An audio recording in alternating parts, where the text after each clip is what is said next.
in our local schools.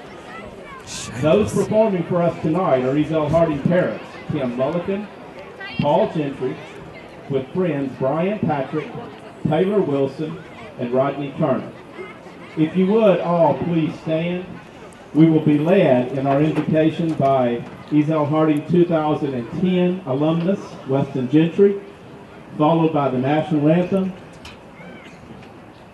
Let us pray. Our most kind, loving, and heavenly Father, thank you for this beautiful day you've given us. Thank you for this fall weather, that we can come here and play the great game of football. God, thank you for this homecoming event where we can all come together and renew old friendships. God, I pray that you keep our players safe tonight for Ezell-Harding and Franklin Road. I pray that they play with an attitude of sportsmanship and they glorify you in everything that they do tonight. Thank you for sending your Son to die on the cross for our sins. In Jesus' name I pray. Amen. Oh, say, can you see by the dawn's early light what so proudly we hailed at the twilight's last gleaming, whose broad stripes and bright stars through the perilous fight o'er the ramparts we watched were so gallantly streaming, and the rockets' red banners in the air gave proof through the night that our flag was still there. Oh, say does that star-spangled banner yet wave o'er the land of the free and the home of the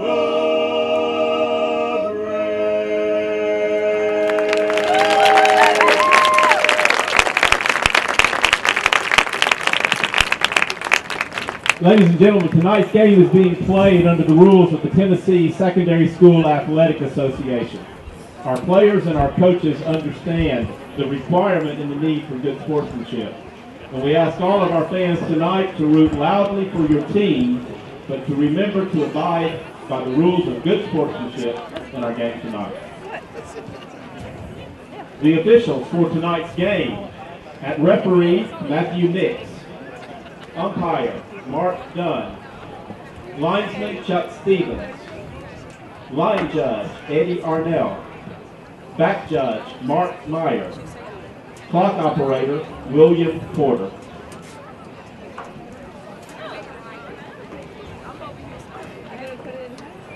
What's this?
Glad to see you. I know, it's always wonderful to see you.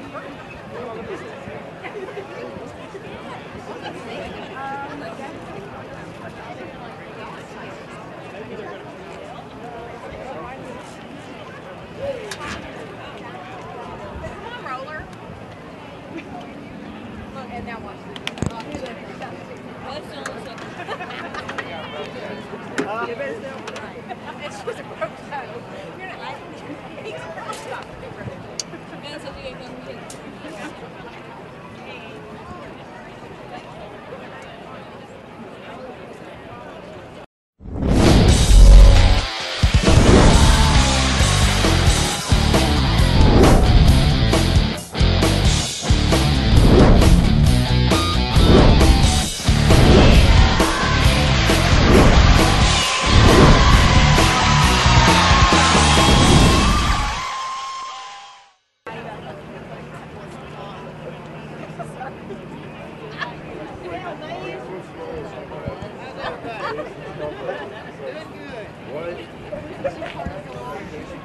The captains for Franklin Road Academy tonight, number 2, Dalton Concilio.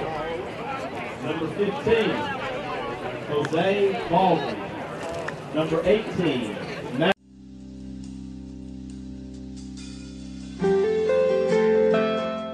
This year we have a lot of goals that we have set for all 3 schools at Ezell-Harding. I think the first and primary goal is to revitalize a spirit and a culture of faith here. And this place has always been known for being a place where God is praised and the Bible is taught.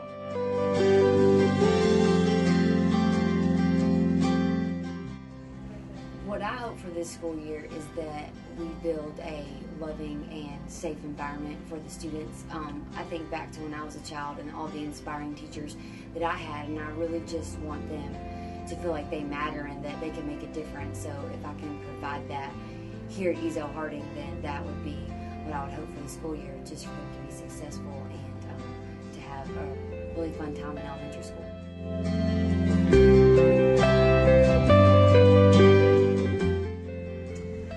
Spiritual goals in athletics, I think, are a unique aspect that we have as a Christian school. As I've said before, we don't just play to win. Wins and losses, they come and go. But a lot of the spiritual aspects that you're able to learn in terms of humility, in terms of working hard and taking care of your bodies and all the other elements. I think the coaches do a fantastic job here of approaching everything that they do with a Christian aspect in terms of praying for a game, giving glory to God when you win, and those types of aspects are things that I think are unique at a Christian school that we're able to really, really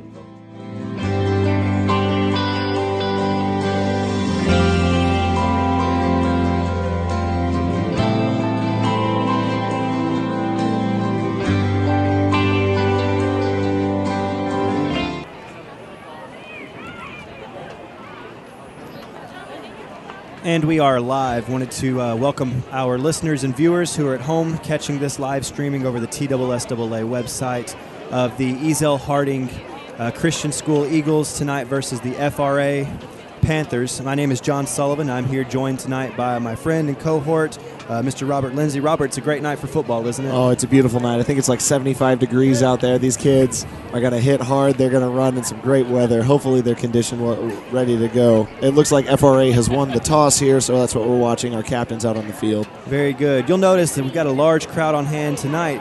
Robert, this is our homecoming night. We've got a lot of alumni on campus. A lot of families come out to support the Eagles in this game tonight. It looks like that Ezell-Harding will get the ball receiving in the first half, and that means that the Panthers will get the ball in the second half. A couple things to look at tonight before we get the opening kickoff. We've got senior night going on. Seniors were our captains tonight. We will do a final senior night toward the end of the season, but with this being homecoming, our 4 seniors that are playing tonight were our captains. Captains tonight were number 24, Brian Allison, number 20, Cranston Gentry, number 21, Blake Smotherman, and of course, big number 71, Justin Woodard. All 4 of these guys seniors and leaders on this Ezell-Harding offense and defense. It's looking like we're going to have the intro of our players. They're going to be running in through various screens here. The Panthers, look at that well-designed, crazy-looking banner right there they're going to run through. Yeah, it always looks like the other team brings bigger banners to at away games. I don't either. Those things have already been ripped in the middle, but if it gets them pumped up, that's great. I know, whatever works. We've got kickoff in 1:45. It's a great night here in Antioch, Tennessee. Ezell-Harding playing the FRA Panthers. We're going to cut to a commercial and be ready for kickoff here in about 35 seconds. Please stay tuned.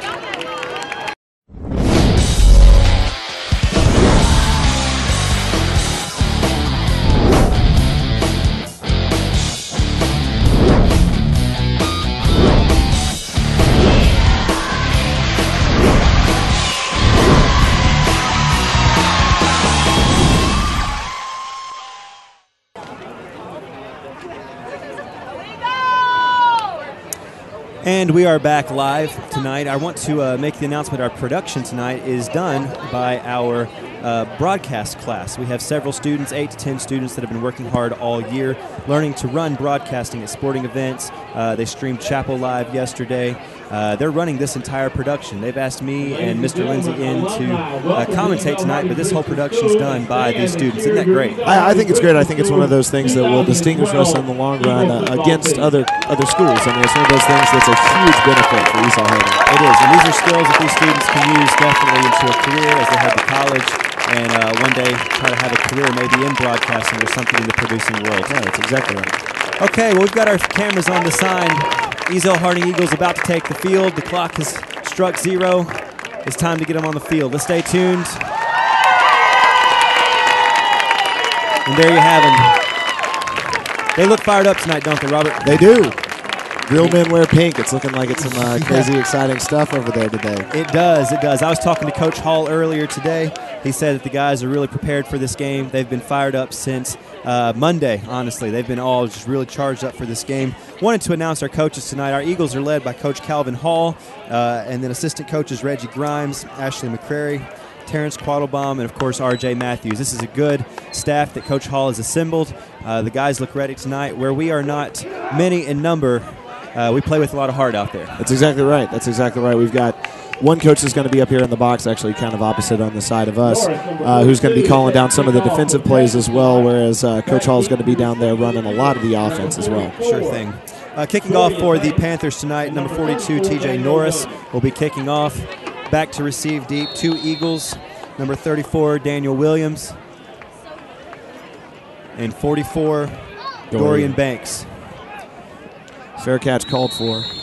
Yeah, he kicked off short. Didn't look like he wanted to get the return from either Banks or Williams tonight. Ezell-Harding's Daniel Thompson calls for the fair catch. Daniel Thompson's going to receive the fair catch. Ball will be down 1st and 10 for Ezell-Harding. And they will have the ball on the 35-yard line.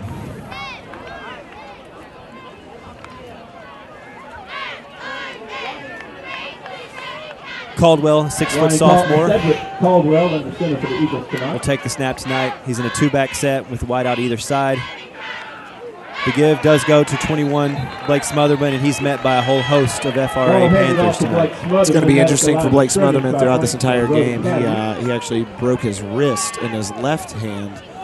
So it's going to be kind of difficult to kind of hold on to that ball, especially transferring through. Blake likes to move around a lot. He does. He likes to cut the ball back quite a bit. It's going to be interesting to see if any of these Panthers try to take a swat at him as they make a tackle, see if they can dislodge the ball. That's exactly right.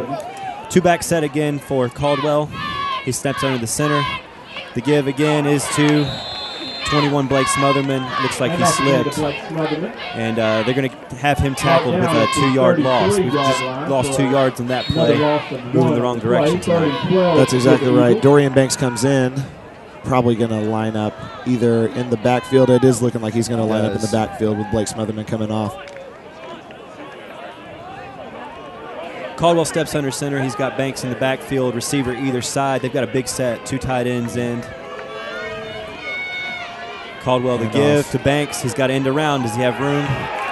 Brought down by number 6, Walker Casey, for the FRA Panthers. Ezell-Harding is a run-heavy team, so if FRA can kind of find a way to set the edge, the question is going to be whether or not we can brutalize them in the middle. But it's going to be kind of tough throughout the rest of the game. It is. It seems like they've got 7 in the box every play. That's exactly right. So we may have to throw the ball to loosen that defense up a little bit. It will help the run game get going. I believe that's Colt Ellis back there. Colt Ellis does step back deep to punt. We've got deep to receive number 2, Dalton Ponkilia. Ellis's punt, right up the middle, low line drive. It's going to bounce about the 45-yard line, scooped up by Ponkilia and met by a host of Ezell-Harding Eagles at the 40-yard line. I know Coach Hall will be pleased with that coverage there, Robert. That's exactly right. Hit as soon as he touches the ball. Driven back, actually, even a yard, too, which is great. Yeah, that's great kick coverage right there. There's a great chance they're going to give him forward progress on that, which is wonderful. That's perfectly fine with us. Stop him early, go to town. That's right. This is going to be a critical set of downs here to see what Ezell-Harding's defense is going to do with FRA's just skill players, because they have a lot of skill players. They do. Quarterback sets, gives the ball off to the running back up the middle for a short gain of 3 yards, and then he is brought down by the defensive lineman. Looks like number 71, Justin Woodard, made that stop there. Seniors going big, man. They are. You know, after playing Knox Webb last week, I believe the defense has a bad taste in their mouth. Too many points were scored last week. I think they're ready to step up this week. That's make exactly a little stronger stance.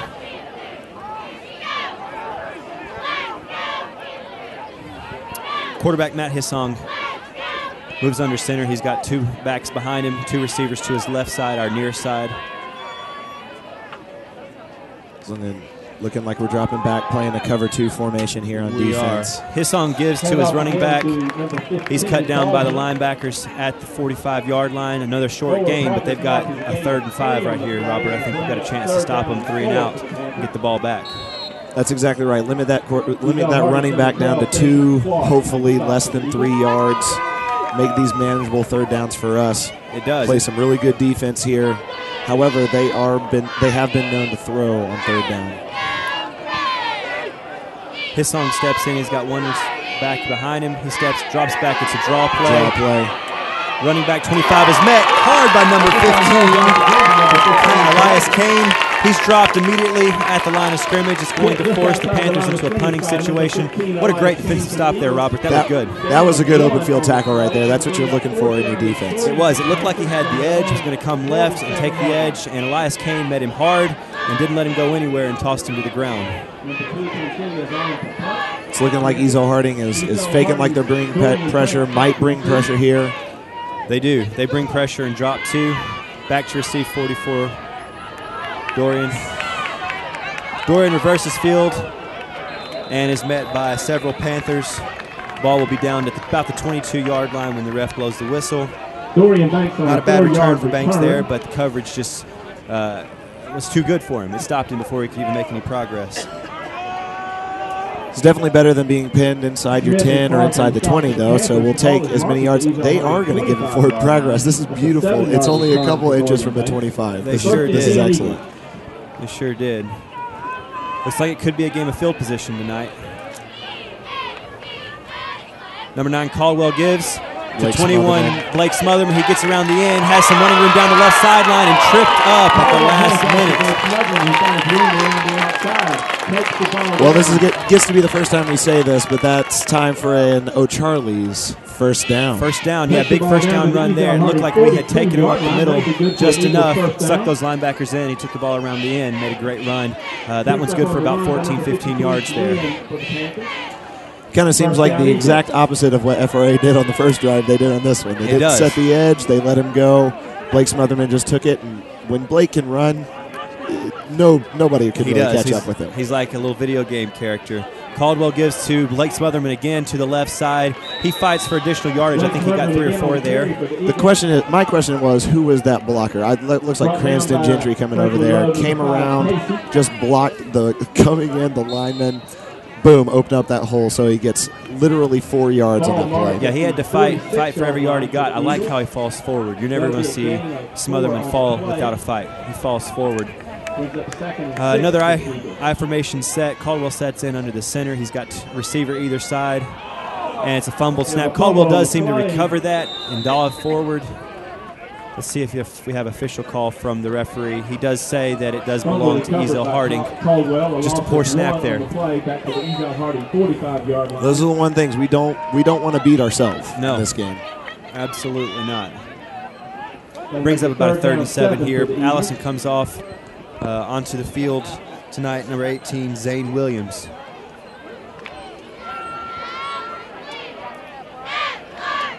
Caldwell steps under center. He's got I formation receivers either side. Takes the snap, takes a drop, and throws the ball incomplete. Looks like he was trying to go out to number 80, Rayshawn Perry. Number 55 on FRA was just right in his face. He did. A lot of pressure up the middle from FRA. Looks like if they think we're passing, they're going to try to blitz up the middle. We'll see if Coach Hall and Coach Grimes can make some adjustments to fend that off here later in the game.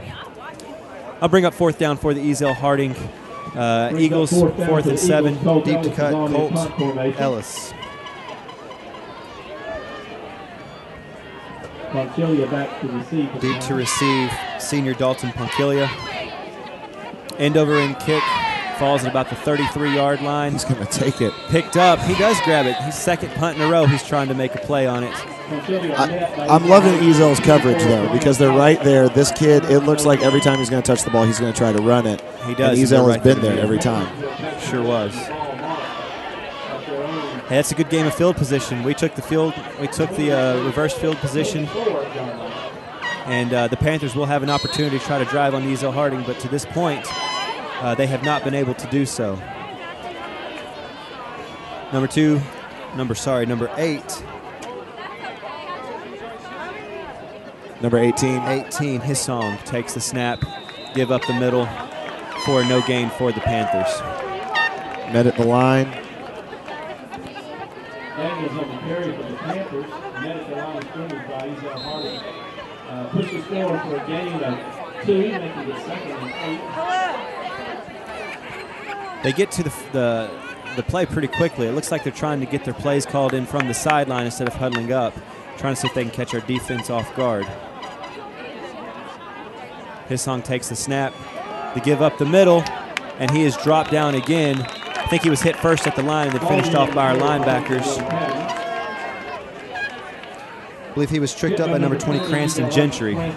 Cranston's a good linebacker, Robert. He makes a lot of plays. He's real reliable. He keeps the shoulder pads low, his head back, and he's able to make good stops. Ball on the 27-yard line. Ezell-Harding on defense. The Panthers take the ball at the 27.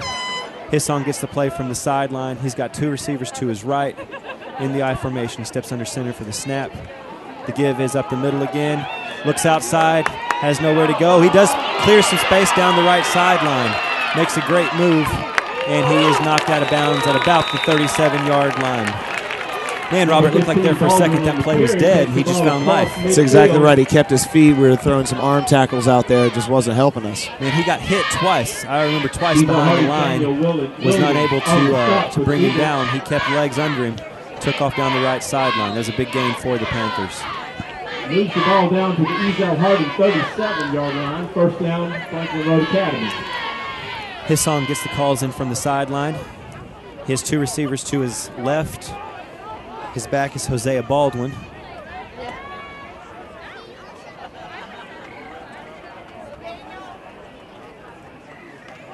Hissong takes the snap, fakes the option, but looks like he had his legs tied up for no gain. For a gain of about 1. Somebody was down there in the middle of the pile, number 34 on our team. Great stop for Daniel Williams there. He's been on a couple plays already tonight. Yeah, he has. He chased down that last runner. Sure did. From the opposite side of the field as well. He's got wheels on him. You know, I believe we have this bend but don't break defensive mentality tonight. Hissong takes a signal again from the sideline. He's got 2 receivers to his left. Dalton in the background. Backfield. Quick throw. Quick out to number 23. His receiver is Colby Wachter. Pass is complete. He gains a short gain, but maybe enough for a first down. Let's see where they spot the ball. It looked like Dorian Banks, number 44, was on that play, and also number 6, who is actually an 8th grader, Casey Perkins, was on the tackle as well. It's great, good to see young talent come out and playing for us. That's exactly right. It's going to bring up 3rd down and about 2. Panthers just short here on that quick hitter. Brings Hissong under the snap, receives his sign. He's got 2 men in the backfield. Throws the fade route outside. He looks like he's got a man. Referee gives a signal, calls a touchdown to number 2, Dalton Conkilia. Hissong's pass complete to number 2, Conkilia. Good for a Franklin Road Academy touchdown. So that's going to be the first score of the night. FRA strikes first with a good-looking ball thrown up to the fade route. Couldn't get there in time. Maybe a small push off there. Single coverage on the outside, and they just got the ball over the top. Possibly, but of all the sides you're going to do that on, you're definitely going to do it on the FRA side. Absolutely. Of the field. Absolutely. At the end of the day, the best part about that play was that throw there. That throw was just on target. It was. Had a lot of air under the ball. Diving catch from the receiver, made a great catch. And the kick is good. And the kick is good for FRA. Ponchilli knocks it through. Brings our score 7-0. With that, we're going to take a quick break. We'll be back in 30 seconds.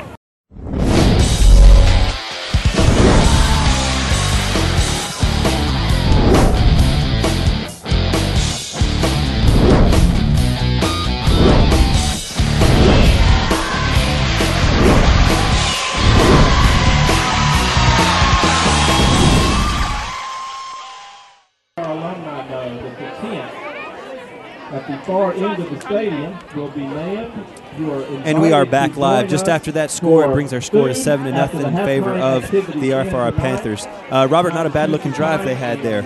Looks like we had them stopped. And they get a long running gain onto the right side, about 20-yard gain there, and then the deep pass got us, and just like that, they're on the board. You know, it's at the end of the day, there's some things that we can take away. I mean, we had some great defense other than 2 very large chunk plays. So if we can hold on to that, we're going to do okay. Absolutely. TJ Norris in for the kick. Handled well by number 40. What was that? 45 by the Ezell-Harding Eagles. Ezell-Harding's number 12, Jason Clark. I had that number wrong. Sorry, Jason Clark, number 12, receives that ball, gets a block on the inside, turns the ball to the right, and has a nice gain on that play. You know, if we're running field position here, this is going to be the best possible place we can do it. What we do need to do is answer back with a good touchdown. We really do. We need to put together a little offensive drive here. Look for a big play here to Blake Smotherman. He gets pretty amped up when we're down. Caldwell comes under snap, receiver either side. Gives up the middle to Smotherman. Met at the line by FRA Panthers. That'll be a gain of maybe 1 at the most. Let's see the kind of spot they give him. Not very favorable. I think he's going to just consider no gain on that play. It's about right. He was met immediately. Number 62 was running in there, 56. Yeah, several of the Panthers come in to close that out. Ryan Caldwell comes and gets the signal from the coach.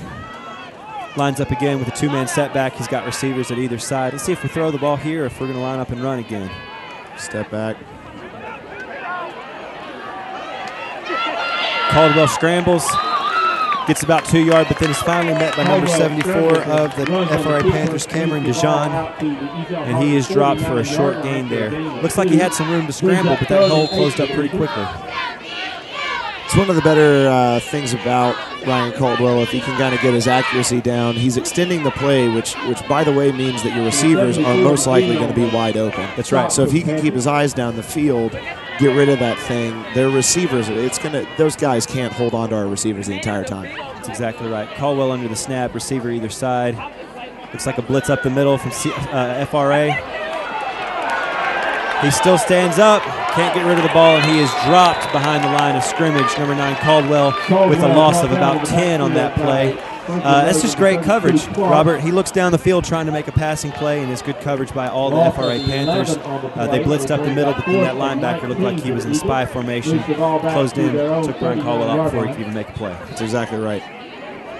So with that brings up a long 4th down, 4th and 19 that we're seeing here. And so Ellison to punt. No good pressure. end-over-end punt. This time fair catch called. I think you heard us talking about him, Robert. Maybe these FRA coaches right next to us heard us as well. So they might have. With that, Dalton Ponkilia receives the fair catch. Ball will turn over to the FRA Panthers, and they'll start their drive at the 30. Looks like 33-yard line for their 3rd drive of the night. So with 1:28 left, FRA Panthers will take possession of the ball. Big 4-3 defense of the Ezell-Harding Eagles there to face quarterback Hillsong. I don't know if anybody can see this on the replay, but what happened here was 2 of the linemen just pulled around right there and just took out 2 of the Ezell-Harding players, which, I mean, brilliant blocking scheme. That's why he's going to get 11, 12 yards on that game. Sure is. When they pull those guards around the end, it's hard for the other side to catch up and get extra blockers and run that direction. It's a nice trap play that they ran there. Still running hurry up to force basically Ezell to keep their defensive scheme in. That's right. Can't change it up. Still in a 4-3 it looks like. We've got a linebacker kind of trying to make a blitz on the right side. Hillsong under their center to receive the snap. To pitches to Dalton. He has room to the right side, but is brought down just after getting a 1st down. Again, that's Hosea Baldwin that gets the pitch there around the end. I didn't see who brought him down. Did you see who brought him down? I did not. Number 12, Jason Clark. Looks like number 12, Jason Clark, made the play there, knocked him out of bounds, which will bring up a 1st down for the FRA Panthers. Ezell actually had a chance in the backfield there, but the quarterback, number 18, came around and actually blocked for him. His song, man, he's a pretty good player. He's delivering the ball when he needs to, making blocks when he needs to. Let's see if the Eagles can make a big stop here. Try to shut them down before the end of the first quarter. Give to number 15, and he is met quickly at the line of scrimmage.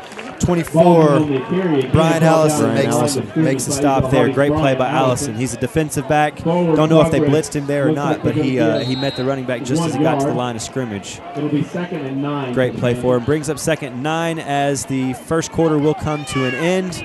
Beautiful night in Antioch, Tennessee. Ezell-Harding homecoming. The score is 7-0. When we come back, FRA Panthers will have the ball, and we're going to take a quick 30-second break. Stay tuned.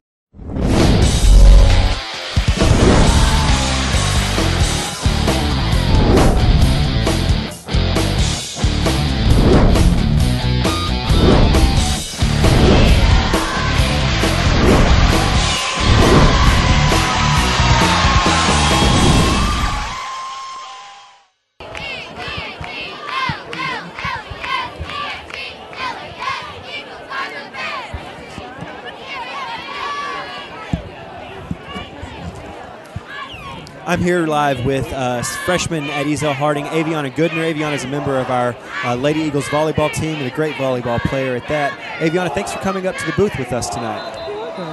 Let's see if we can get her volume checked. Can you say something one more time, Aviana? Hello. Okay, I think we've got good volume now. Thanks for coming up with us. She has something that she wants to read to all of our listeners tuning in. Go ahead, Aviana. Okay. This week was full of spirit to prepare for homecoming. The days consisted of Dress to Impress Day, Tacky Day, Twin Day, a Class Theme Day, and Crazy Red and White Day.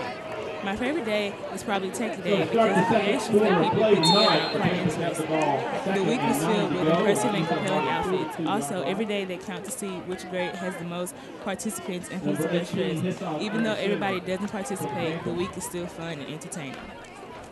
Very good. Thank you so much, Ms. Goodner. That's an excellent assessment for the week. I know we've had a lot of fun this week. What was your favorite day that we had? Tacky Day. Tacky Day. Yeah, we saw some pretty funny, elaborate costumes. Good participation by all the school. Why don't you, since we got you on live, tell us a little bit about what we have coming up this week in volleyball. Well, volleyball team's going to district. Hopefully, we come in first place. Yes. We've won 20 games, so. That's right, with a big win last night against Trousdale County. Both the JV and the varsity teams won, and so we do have district game coming up this coming week. And then let's see, if we win that game, we will host on Thursday afternoon the next district home game for the district tournament. Well, thank you so much for being with us, Aviana. We're going to turn it back over to Mr. Lindsay. But another great interview with one of our students, Aviana Goodner. Have a good night. You too. Okay, we're back live.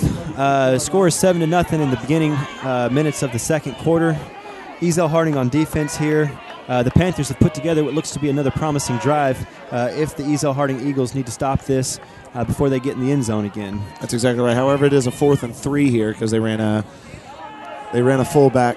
His song with the long fade again. The catch is made again by number 2, Dalton Ponkilia.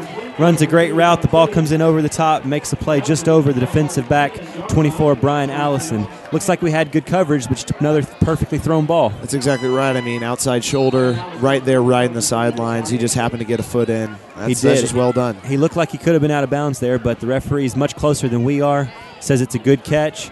And once again, he's tossing that ball way up there and making good plays. And once again, there's jarring for the ball down there. It could have been a push-off, might not have been a push-off, but at the end of the day, the ref's decision, you got to hold to it. Absolutely. His song again under the take the snap. He's got 2 receivers left side. They run a counter play to number 15, and he scrambles to get down to the 2-yard line. Good carry there by Baldwin. Counter play, he fakes right and then takes the ball left over the tackle. Has a little bit of space, but shook free and got about a good 4-yard gainer on that one. Ball looks like it's placed on the 2-yard line, 3-yard line maybe. Bring up a 2nd and goal for the Panthers. If we need the defense to step up, Robert, it's right now. That's exactly right. His song has a sign from his coaches, steps in under center. He's got 2 backs behind him, and then 1 receiver to his right. Do you throw it here? No, handoff. Nope. He gives, barely touched into the end zone. That'll be a touchdown to FRA. It's good blocking up front. Looks like they've got a good scheme drawn up. That's exactly right. With that, number 15, Hosea Baldwin takes the ball into the end zone for their second score. We'll bring our score to 13-0. Ponchilli on to kick the extra point, so we'll pause, see the results of this kick.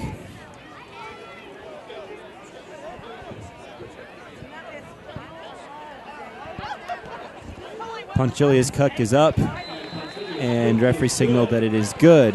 And with that, that brings our score 14-0 with 9 minutes, 55 seconds in the first half. We're going to take a quick 30-second break.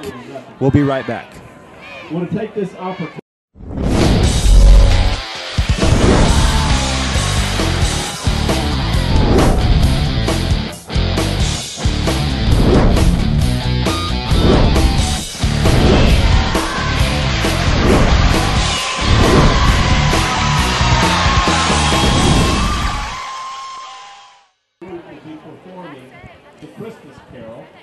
You know, we want to take this chance to thank O'Charlie's. They've fed our guys so often for these home games. They just great chicken tenders. They really do. It seems like they've got the market edge on chicken tenders and honey mustard dressing.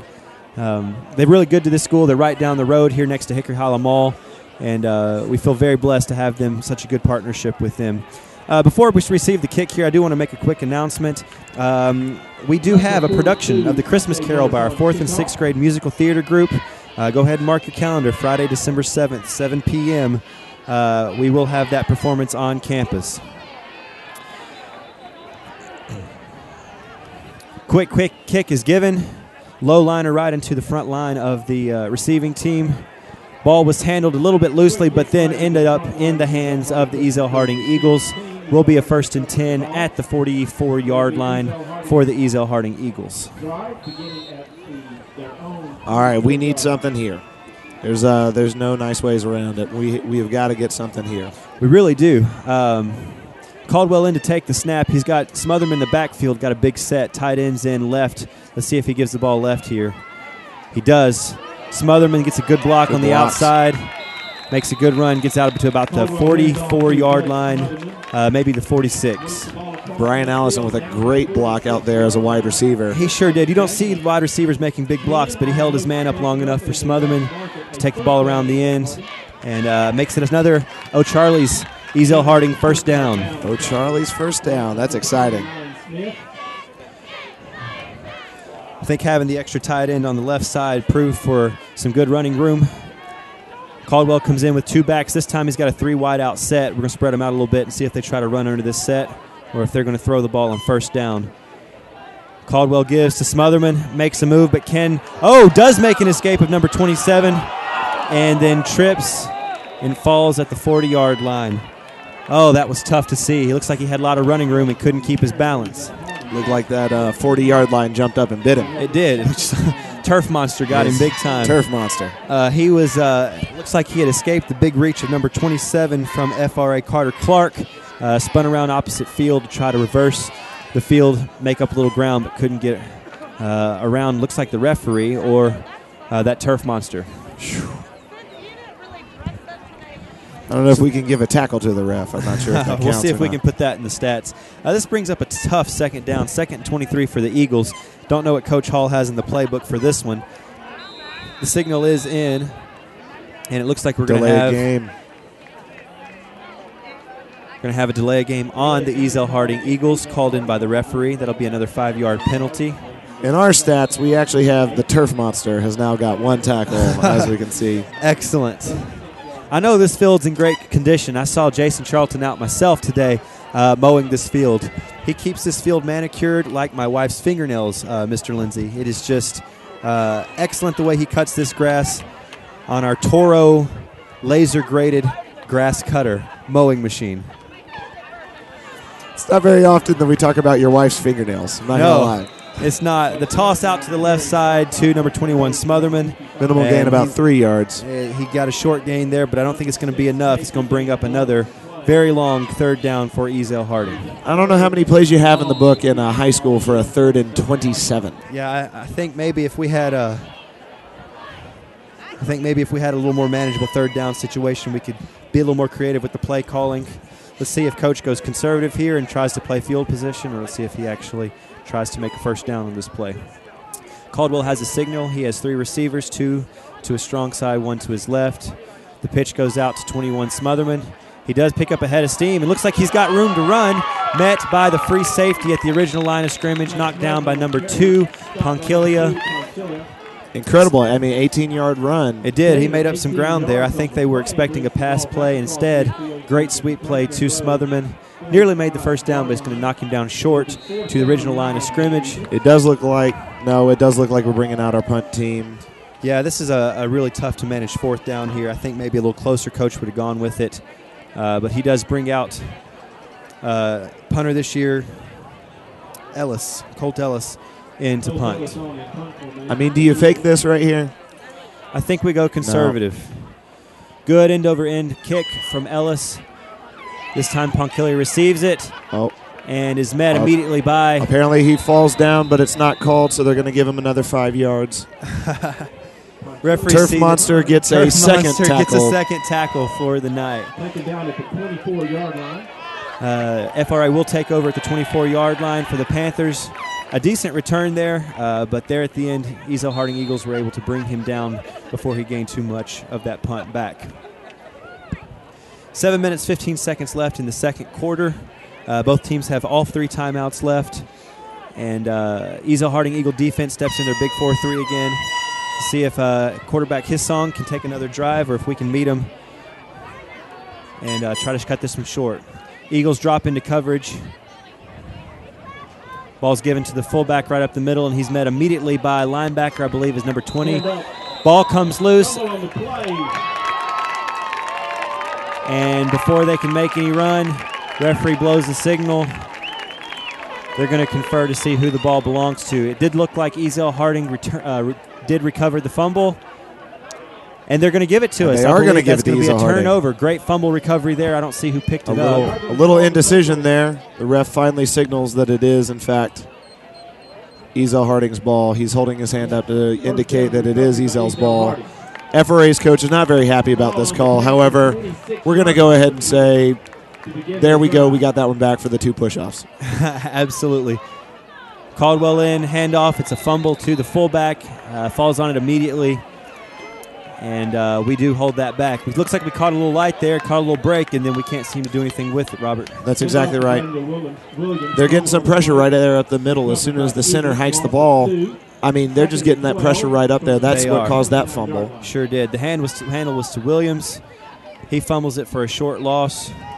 Caldwell looks in, receiver either side, I formation set. The pitch is to the left. Ball goes to number 44, Dorian Perry. No, sorry, Dorian Banks. Dorian Banks. With a small gain there. Looks like the referee will spot the ball at the 27-yard line for a 3rd down and about 10 yards.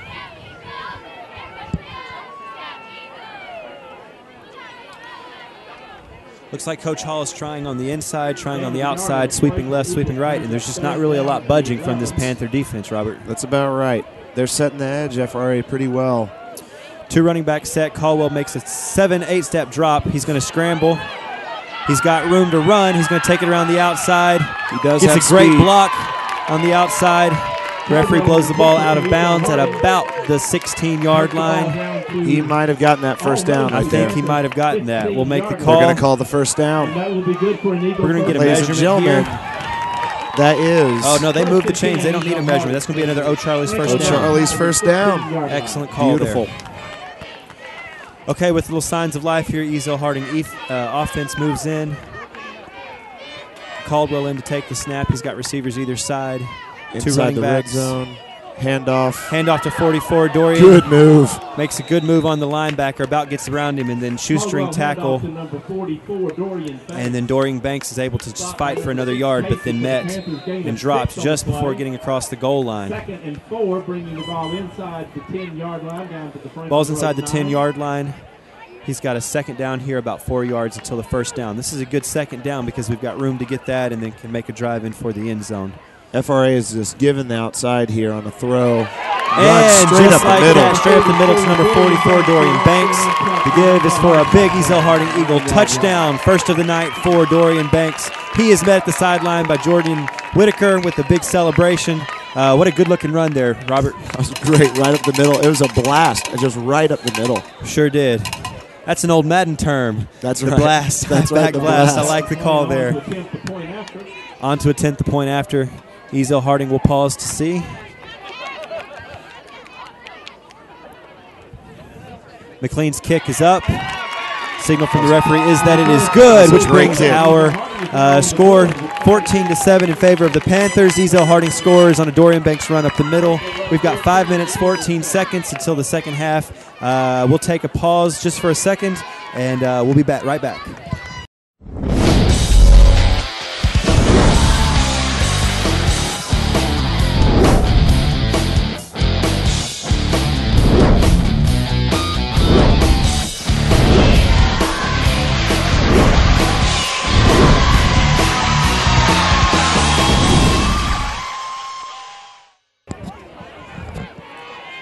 And we're back live with our score 14-7 in favor of the FRA Panthers. We've got 5 minutes, 14 seconds left until halftime. What a good-looking drive Coach Hall and the Ezell offense put together there, Robert. It's all runs. You just pound it in, see whether or not you can stop them. And FRA, even though they'd set the edge early, just has not been able to do it. However, most of those runs right up the middle. They sure were. Which is great for Ezell-Harding. One good, well, frankly, more than good, a great scramble by Ryan Caldwell. Got to the outside, got the first down on a 3rd and 12. Sure did. And that set up the great score. Again, Dorian Banks makes a great run up the middle. First touchdown of the night for Ezell-Harding. I hope we see more of that. Same life from the offense. Kickoff is to FRA. Ball is received at the 20-yard line. And he is met at the 35-yard line, brought down. Number 15 received that kick. Number 15, Hosea Baldwin receives that, brought down by number 24, Brian Allison. He's a senior this morning and took a Bible test for me, Robert. He made a great made an A. It was good test for him. Proud of that kid. He was good in 8th grade, too. Was he? I had to design tests around him. Yeah, he does well in the classroom and on the field. We're real proud of that guy. I know his parents are as well. On a homecoming night, it's great to honor that guy. That's right. Him and Cranston actually kept getting the hundreds. I didn't know what to do with the test. And his song in under the snap, received a signal from his coach. He's got 2 men in the backfield. The give to the fullback, but the play is blown dead. Looks like we have a little bit of an illegal shift or movement on the line of scrimmage. Referee makes an easy call there, illegal procedure. Will be against the Panthers, will be a 5-yard penalty. Ezell-Harding will catch another break there as well. This is great. It might be a little more than a break. Ezell is faking the blitz and then backing off. And so FRA doesn't know who to block, so all of a sudden they're going to shift around. Yeah, it looks good. They're playing with the coverage there. Coach Grimes seems to be calling a really strong defensive scheme. They're showing blitz. Half the time they're blitzing. The other half they are dropping into coverage. Crowd the line. The question is whether or not they're going to come for it. Or if they're going to play coverage. And they are. They're going to come for it. He scrambles. He's got man beating him at the back. Throws a tight end right up the middle, number 2. And he is brought down before he can gain any more yards by number 15, Elias Kane. Another big tackle by Kane tonight. See, the unfortunate part about when you bring all-out 8, all of a sudden you have man-to-man coverage down the middle, and he just found him wide open in the middle. Yeah, another great thrown ball by his song, too. Ball was thrown right up the middle, met his man in stride, and he had running room after that. If it wasn't for Kane, Elias Kane would have made a great play to stop that long pass play. So that brings up a 1st down and 10. His song looks over to his sidelines to get the call. Ezell-Harding's got a strong front. Looks like they got about 7 men, 8 men in the box. Faking the blitz again. His song's got his call. Steps in under center. Has 2 receivers to his left, 2 in the backfield. Looks like he's... looks like a pick play. Off. He's going. This is it. Coverage. This is it. He's Let's got see how lots far of running room. It's going to be a foot race. Number 18, his song. Wide receiver is going to be untouched into the end zone with a huge pick 6 for the Ezell-Harding Eagles. Touchdown, Ezell-Harding. Dorian Banks with an excellent score down the sideline. What great coverage. They've run man-to-man all night, and all of a sudden Dorian Banks slips into zone coverage, holds the sideline. The ball's thrown right to him. It's a pick 6. It looks like the FRA player was going for a fade because that's what's worked all night. Instead, they tried to throw what looked like a little bit of a bubble screen or a short pass. Dorian Banks just sitting down right there in coverage. He did, man. Set in coverage. Great call by Coach Grimes there. on that defensive play. In to make the kick here, we've got McLean. In to tie this game up. The kick is up. It's up, and it is good. Great field goal there, and just like that, it's a tie ball game, 14-14. The Panthers looked like they were going to get away easy tonight, but just like that, we are knotted up at 14. We're going to take a quick break here. It's 4 minutes, 19 seconds until the second half, 14-14 in beautiful Antioch, Tennessee. We'll be right back.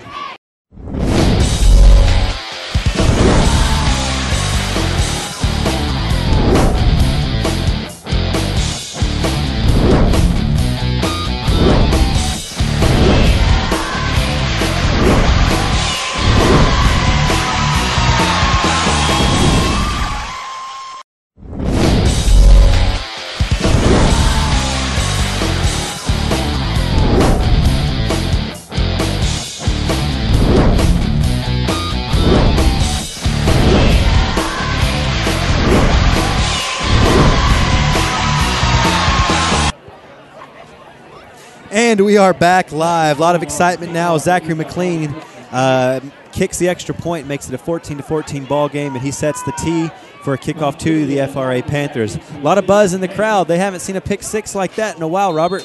Man, he was just setting up camp. It still is cracking me up. That got me pumped up right there. That was amazing.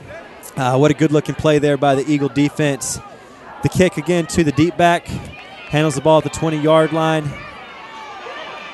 And he is met by a host of Eagles at the 35-yard line. He is dropped with a small gain there. And the Panthers will take over on offense.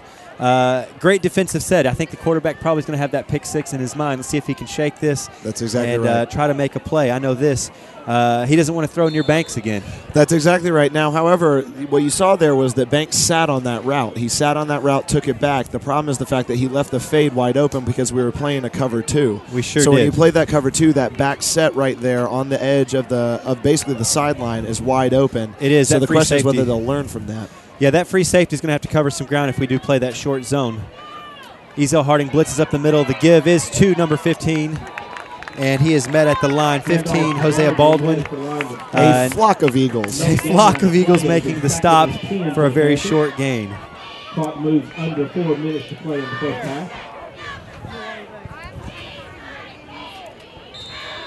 I don't know if the quarterback's going to feel like throwing the ball again. With the night we had here, with the intensity of these fans and the nice glow from the Walmart parking lot across the street, it looks like he is going to have a hard time trying to make that pass again. Let's see if he makes the play. His song into snap. The counter play give to number 6. And they've got good upfield blocking. He's going to have a big gainer there. And then finally brought down number 12 and number 11 in to make that tackle. Matthew Knipp and Jason Clark in to make that stop. What good coverage downfield. That's one of those plays where you punish him for getting through. Absolutely.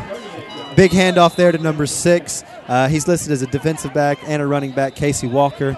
He's a load right there, Robert. Yes, he is. It's looking like a timeout to Ezell. Ezell-Harding will take a timeout, and with that, we will take a short timeout. We'll see you in 30 seconds. We'll be right back.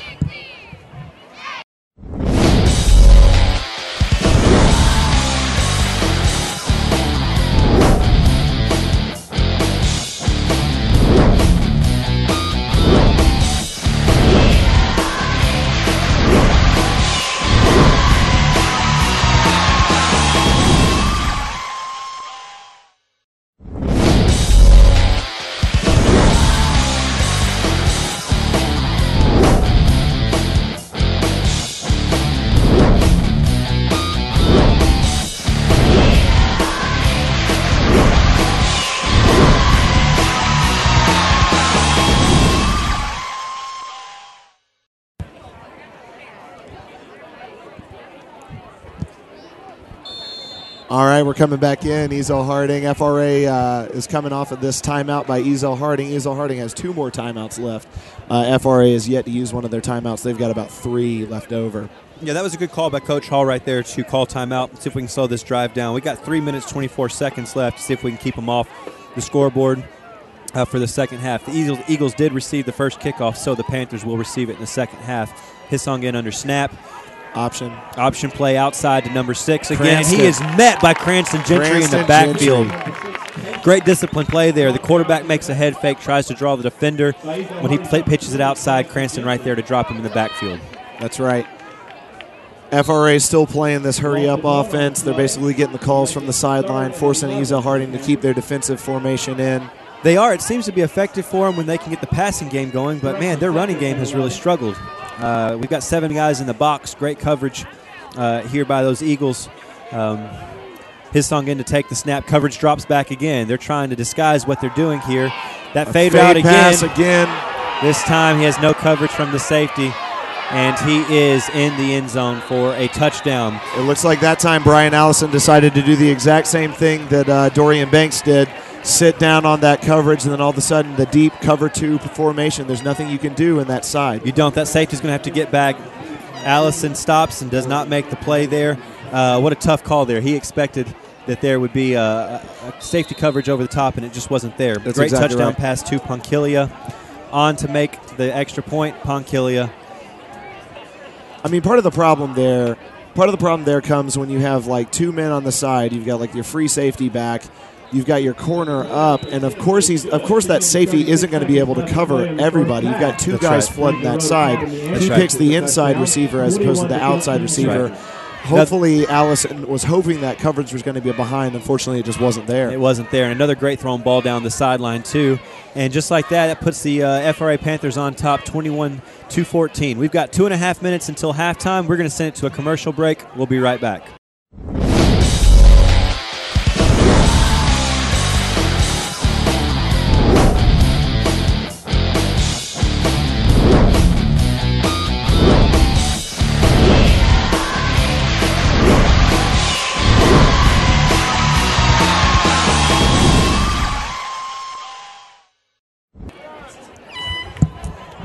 And we are back live with 2 minutes 36 seconds left in the second quarter.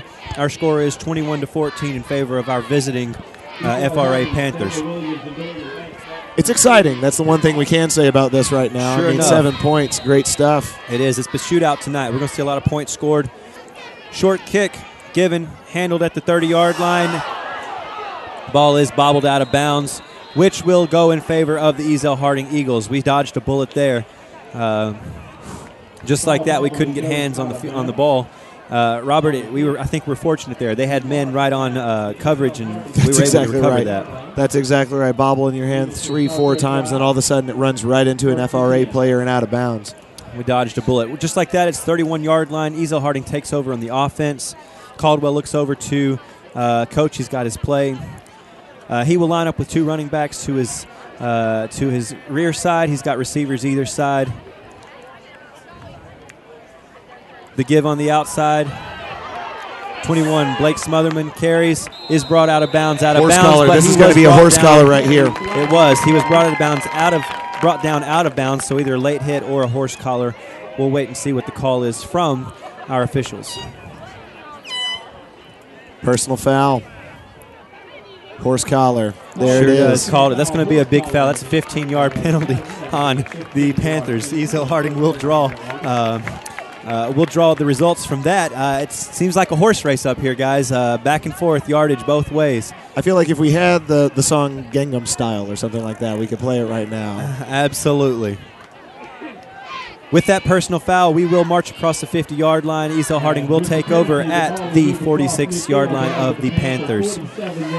Caldwell does step up to his line. We are in hurry-up offense. Robert, I saw him practicing this week, this hurry-up offense. Quick hitters to the outside, draw plays up the middle. Not what he was looking there. This draw play goes to Smotherman for no gain, probably about a 4-yard loss there. It looked like FRA just sniffed that one out right there. They did. They're sitting on that handoff until we can make a solid pass. It looks like they're going to be sitting on the running game. With that handoff to Smotherman, he's probably going to be averaging. He's going to be having about 25 yards on the night. A decent night for him, though he's had much bigger. Quarterback Caldwell in. The give is to 44 Dorian Banks. He gains a modest gain back to the original line of scrimmage, about the 46-yard line. It's going to be 3rd and 10. This is going to be the chance that FRA and Ezell-Harding are going to have to ask the question whether or not they call a timeout. They do. as I say that. And it's looking like FRA is going to call. No, Ezell-Harding is going to call. Ezell-Harding, yeah. We've got to play, and we feel like we're going to get the first down here. Coach Hall wants to keep the time on the clock. And so with the minute 33, we will take a timeout. Our score here in Antioch, Tennessee is 21-14. We'll be right back.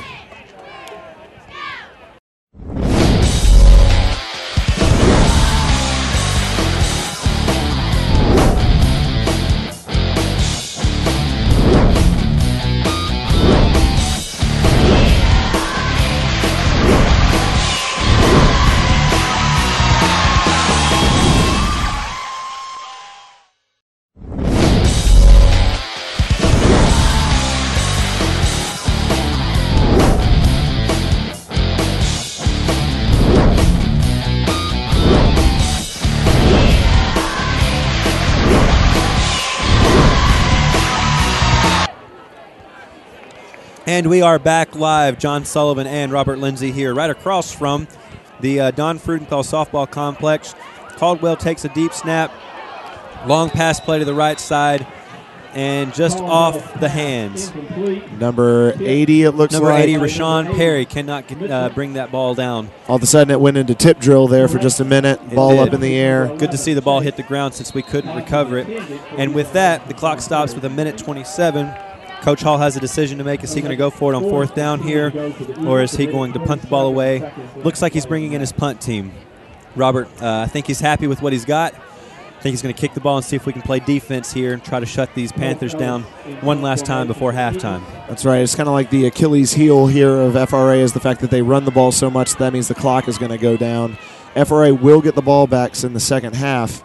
A flag is thrown at the line of scrimmage. I wonder if we're going to have holding there or if we're going to have defensive encroachment. We'll wait for our call. The ball is downed by Ezell-Harding, number 24, Brian Allison, at the 18-yard line. We'll wait for the call. Ezell's looking like it's against FRA. Personal foul against FRA. Personal foul against Franklin Road Academy. We didn't see what that call was. We do know it's a personal foul. Not sure what the referee saw there. They're much closer to the play than we are, so we'll take it, Robert. Hey, I will take it every single time. That'll bring up a big first down for the Ezell-Harding Christian School Eagles with a minute 19 to go. We are within striking distance. All of a sudden, everything's possible. Everything's possible. From the Franklin Road 32-yard line. Still got one timeout left. Ezell-Harding does. FRA has 3. Caldwell in. He's got 2 receivers to his right, 2 backs behind him. He drops back. Looks like he will try to scramble.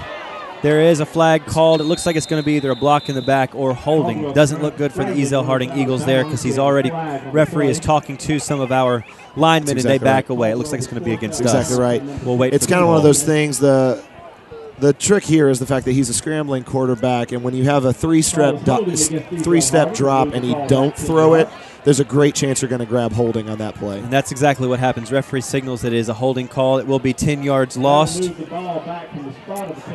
the spot of the penalty. And so with that, we will be at the 48-yard line. The referee winds the clock. Ezell-Harding will take over first and 26 from the 48-yard line. Loss of 16 there because it was 6 yards back where the holding was apparently. That's a tough call there. Banks drops back. There is a rush up the middle. Pass is intended for number 24, Brian Allison. He is unable to bring that down. It was a speedy pass right there. It did. He led him just a little bit far, and Allison ran a great route, but could not get just far enough to get to that ball. He was double covered, however, so that's going to be part of your problem. He's throwing the ball in there as fast as he possibly can because there's 2 men on. Number 18, Zane Williams, on with the call from Coach Hall. Caldwell will step under center. He has receivers either side, 2 men in his backfield. Draw play gives to number 44, Dorian Banks. He makes a move on the safeties, and he is brought down right at the 35-yard line.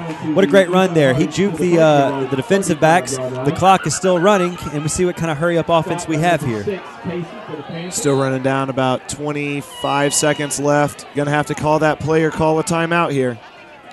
Looks like the play is in.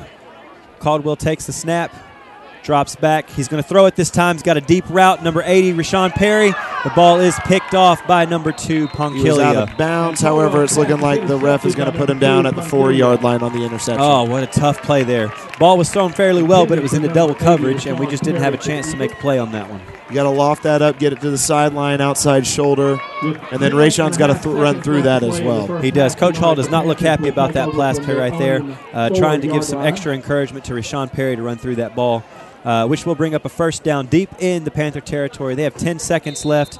Let's see if they play conservative and take a knee or if they're going to try to strike here. I mean, if anybody can tell our receivers what to do, it's a guy who played wide receiver for Alabama. Absolutely. Coach Hall. Absolutely. He knows what he's talking about. And Hissong will take a knee to bring the end of the first half. Here in beautiful Antioch, Tennessee, the score is 21-14 at the halftime. It's homecoming night, so a lot of festivities to happen. Before we get to the halftime festivities, I do want to have an interview. We've got up here in the booth with us someone that you've definitely heard a lot from this season. We've got our Director of Alumni Relations, one of our high school faculty members. The man wears many hats and does so much for the school. I'm happy to have right beside me Mr. Jason Charlton. Jason, how's it going tonight? John, it's going fine. I'm running around like a chicken with my head cut off. We've got tent and food and everything set up, getting ready to host the alumni who were able to make it out to campus tonight. So it's been an exciting day. It's going to be an exciting evening and beautiful night for football. We're just glad that so many alumni were able to make it out tonight. Well, that is wonderful. I do want to mention with his teaching duties that he has and extracurriculars, Mr. Charlton is our Director of Alumni Relations on campus. Many of our alumni that are tuned in and family that are tuned in have been invited to the game tonight and many events that we have. Jason, tell us some of the other events that we have going that will appeal to our Ezell-Harding alumni. Well, one of the exciting things that we have, it's actually going on currently, but our alumni will find out much more about it here in the next couple of weeks, is we have a survey that has been developed to kind of get some feedback from our alumni. So that'll be coming in the mail to you, and we're looking forward to hearing your feedback. We want your honest opinion on your experiences here at Ezell-Harding in some ways that we're really seeking to try and improve some of the areas that we really need to improve on and grow stronger in the areas that we're strongest in. And we don't want to become lax in anything that we do, so we want to hear from the folks who have been through Ezell-Harding. So look for that in the mail and participate. It's an online survey, and we're looking forward to that coming up soon. Great. I've got Jason Charlton in the booth with me here. We're overlooking what seem to be the homecoming festivities. The Kings and Queen candidates are coming in. Jason, tell us what we can expect from the alumni chorus come Christmas time. Well, we've asked Dr. Jeff Rice, who was the choral director when I was here, so many of you were able to sing under his direction, and he has developed an alumni chorus. About 40 or 50 of us will be performing December 20th, we believe, at Unibaptist Church. We're going to be singing Vivaldi's Gloria and a number of other contemporary Christmas songs. We're really looking forward to that. We've been practicing every Sunday afternoon, 3:30 to 5:30. Dr. Rice is back in his element, and he's strapped back on the cummerbund, and he's ready to go. That is great to hear. I know that the alumni that are tuned in can look for updates on when that will be. We hope everybody can come out and join us for that event. It should be a lot of fun, a great time to meet with people you've seen regularly and people you haven't seen in a few years, and at the same time hear a great concert. Jason, tell us what the environment's like down in the alumni tent right now. Have you had people stop by? Well, we're about to. We've had a few stop by. We've encouraged them to come up into the bleachers and participate in football games like they used to when they were here. So after the halftime festivities, we'll be hosting them food and drink, their families to be able to come down, get to fellowship with each other. Really excited. Very good. Well, with that, you can see in our camera screen we do have the convertibles pulling forward with our freshmen, sophomores, and junior class attendance, and then shortly thereafter we will be announcing our senior class representatives and the big moment of the night when we announce homecoming king and queen. I know all of our students are excited to see that. With that, we're going to cut our commentary for the rest of halftime. You'll be able to tune in to hear the announcing from the field. We'll be back right after halftime. Riding in our second car are the sophomore attendants, Brittany Edmondson and Mary Beth White. This Lexus SC430 is provided by Steve and Jan Samuels. It's being driven by Mike White. And riding as a front seat passenger is Carl Edmondson.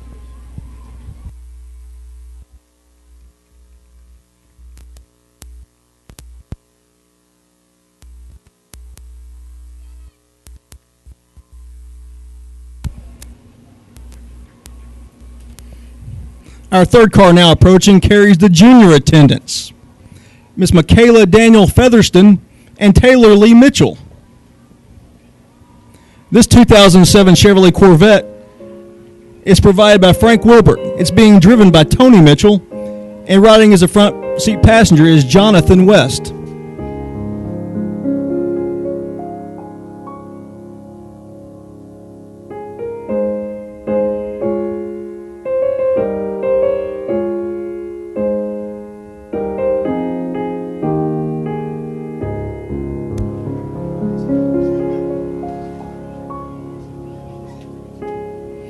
And riding in car number 4 are our senior attendant, Carly Nicole Adams. This 1965 Chevrolet Corvette is provided by Mr. David Smith. It's being driven by Doug Adams, and riding as a front seat passenger is senior escort, Jordan Samuel Michael Bakke.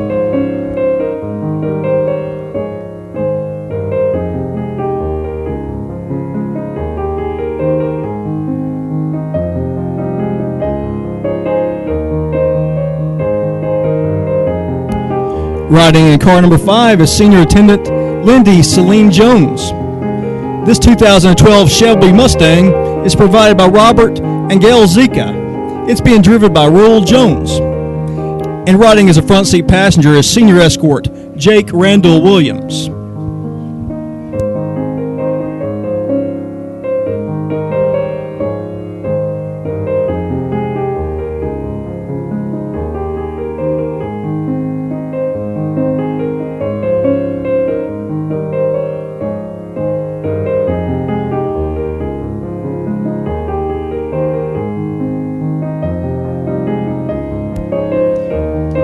Riding in our 6th car is senior attendant Hannah Marie Spence. This 2002 Ford Mustang GT is provided by Johnny and Suzanne Huffman. It's being driven by Mark Spence, and riding as front seat passenger is senior escort Austin Robert G.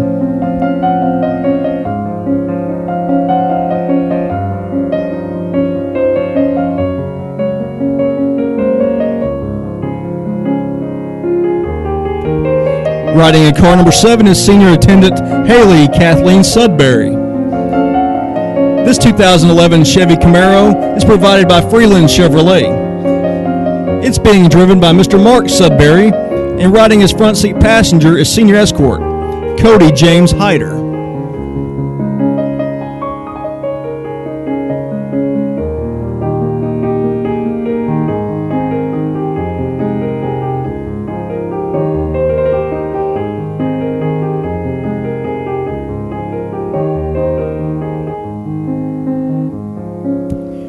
And now approaching is car number 8. It's our 2011 Homecoming Queen, Paige Moore, and our Homecoming King, Bryce Cranford. This 2013 Chevy Camaro is also provided by Freeland Chevrolet, and it's being driven by Mr. James Moore.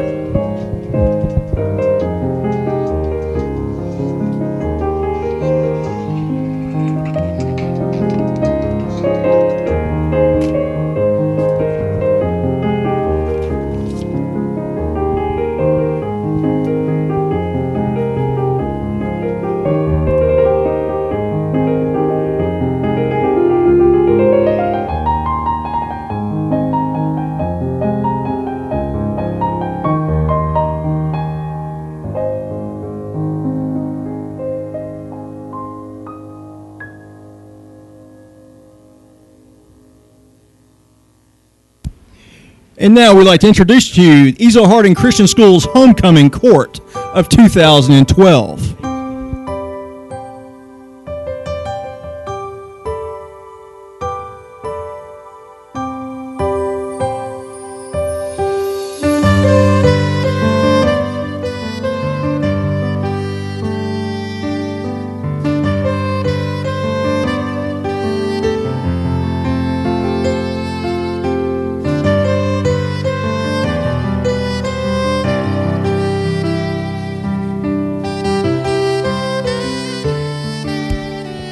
Representing the freshman class are Miss Demaria Vaughn, daughter of Demita and Maurice Vaughn, escorted by Mr. Al Batson III, son of Al Batson Jr., and Nina Moore.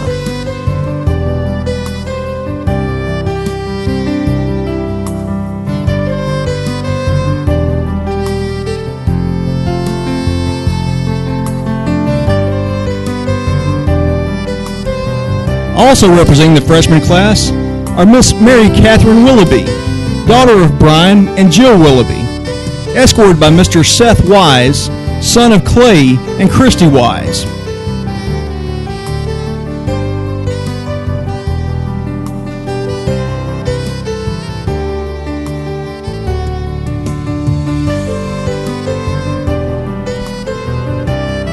Representing the sophomore class are Miss Brittany Edmondson, daughter of Carl and Stephanie Edmondson, escorted by Mr. Lucas Franz, son of Chris and Kathy Franz.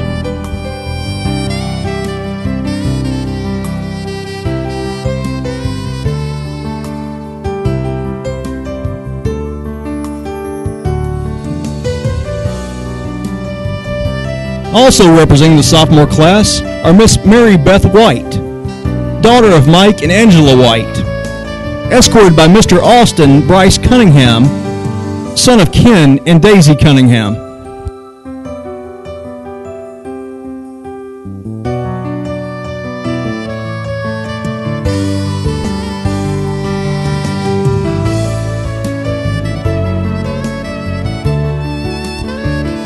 And representing the junior class are Miss Michaela Daniel Featherston, daughter of Yvette and Vincent Thompson, and Mike Featherston, escorted by Mr. Garrett Marshall Ridley, son of Kathy Smith and James Ridley.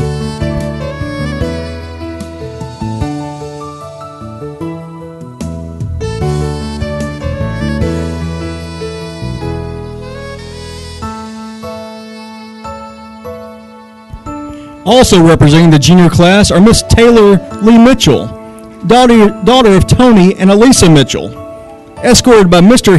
Henry Jake Allen, son of Clark and Judy Allen.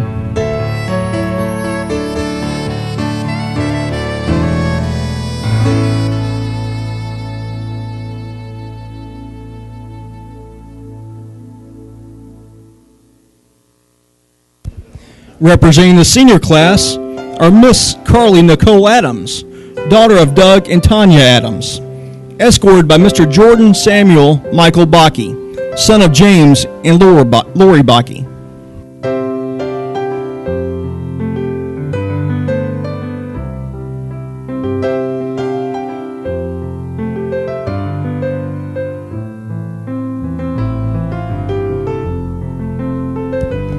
Also representing the senior class are Miss Lindy Celine Jones, daughter of Rural Jones, escorted by Mr. Jake Randall Williams, son of Scott and Ruby Williams.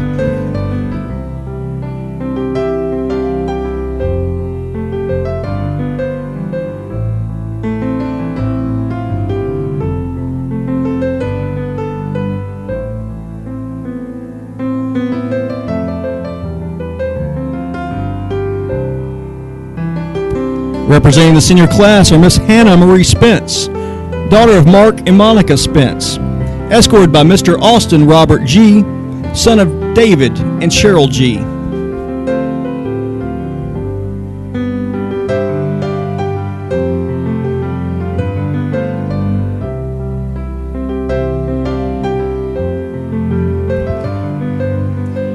Also representing the senior class are Miss Haley Kathleen Sudbury, daughter of Mark and Dana Sudbury, escorted by Mr. Cody James Hyder, son of Emily and James Hyder.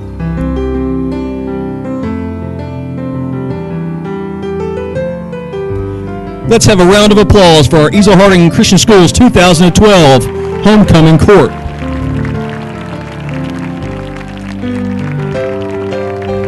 The 2012 Homecoming Queen and King were chosen by the high school student body. The 2011 Homecoming Queen, Paige Moore, escorted by 2011 Homecoming King Bryce Cranford, will crown the Queen and King and present the Queen with a dozen roses.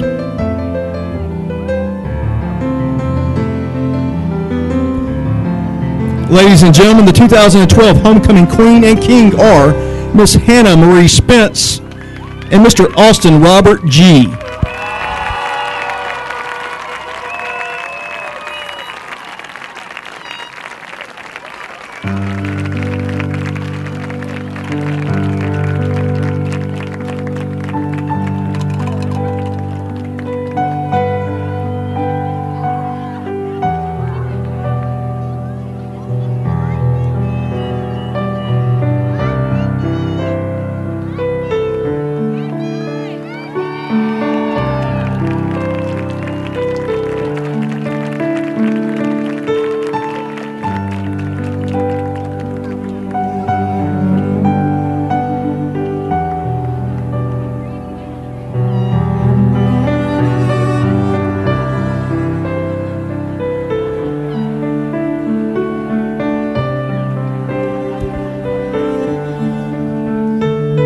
Ladies and gentlemen, let's have another round of applause for Queen Hannah Marie Spence and King Austin Robert G. and their homecoming court.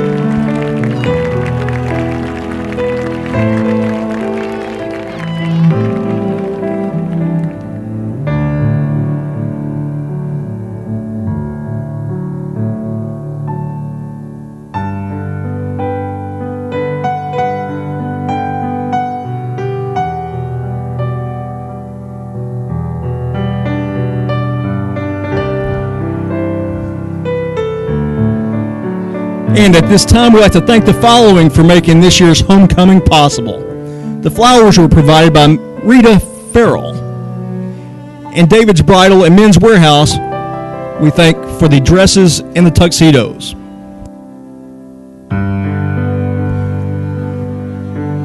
For the cars provided for this homecoming court, we appreciate Freeland Chevrolet, Mr. Willis Frazier, Johnny and Suzanne Huffman, Steve and Jan Samuels, David Smith, Frank Wilbert, and Robert and Gail Zika.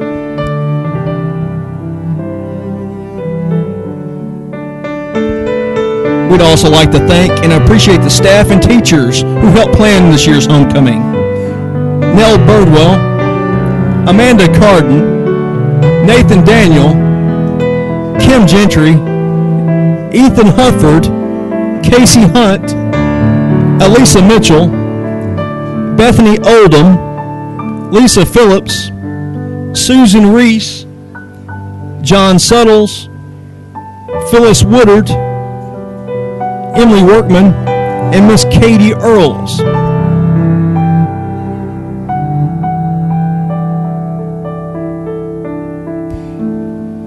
We'd also like to say is this year's Homecoming Spirit Week, the total competition for Homecoming Week, we had tied for third place were the juniors and the freshmen. The second place went to the sophomores for total Homecoming Week festivities, and the first place for Homecoming 2012 Homecoming Week goes to the class of 2013, the senior class.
And we are back live at the end of halftime. What a great halftime we just had. I don't know if you were able to tune in, but we just crowned Hannah Spence homecoming queen for the class of 2013. And also Austin G, homecoming king for homecoming king this year. So very exciting. I know their families are very exciting. All of our candidates look great. All the attendants look great. The escorts look great. The cars look great. Did you see that Shelby? Oh my goodness. I want one. Yeah, me too. Mr. Smith, I'm talking to you. That was a gorgeous car. I'm not sure whether or not we can do a Shelby first down or anything like that to get one of those. I'm not sure, but I'll take it. It'd be worth the effort, that's for sure. Want to remind you guys our score is now 21-14 with FRA Panthers in the lead. We will have kickoff here. FRA will be receiving the kick deep. Kicking off for Ezell-Harding will be McLean. Deep to receive for FRA. He's hit it about to the 30 every single time. He has, pretty consistent. But he angles this to the short 40. Kick here. We get a hands on it. Can't do it.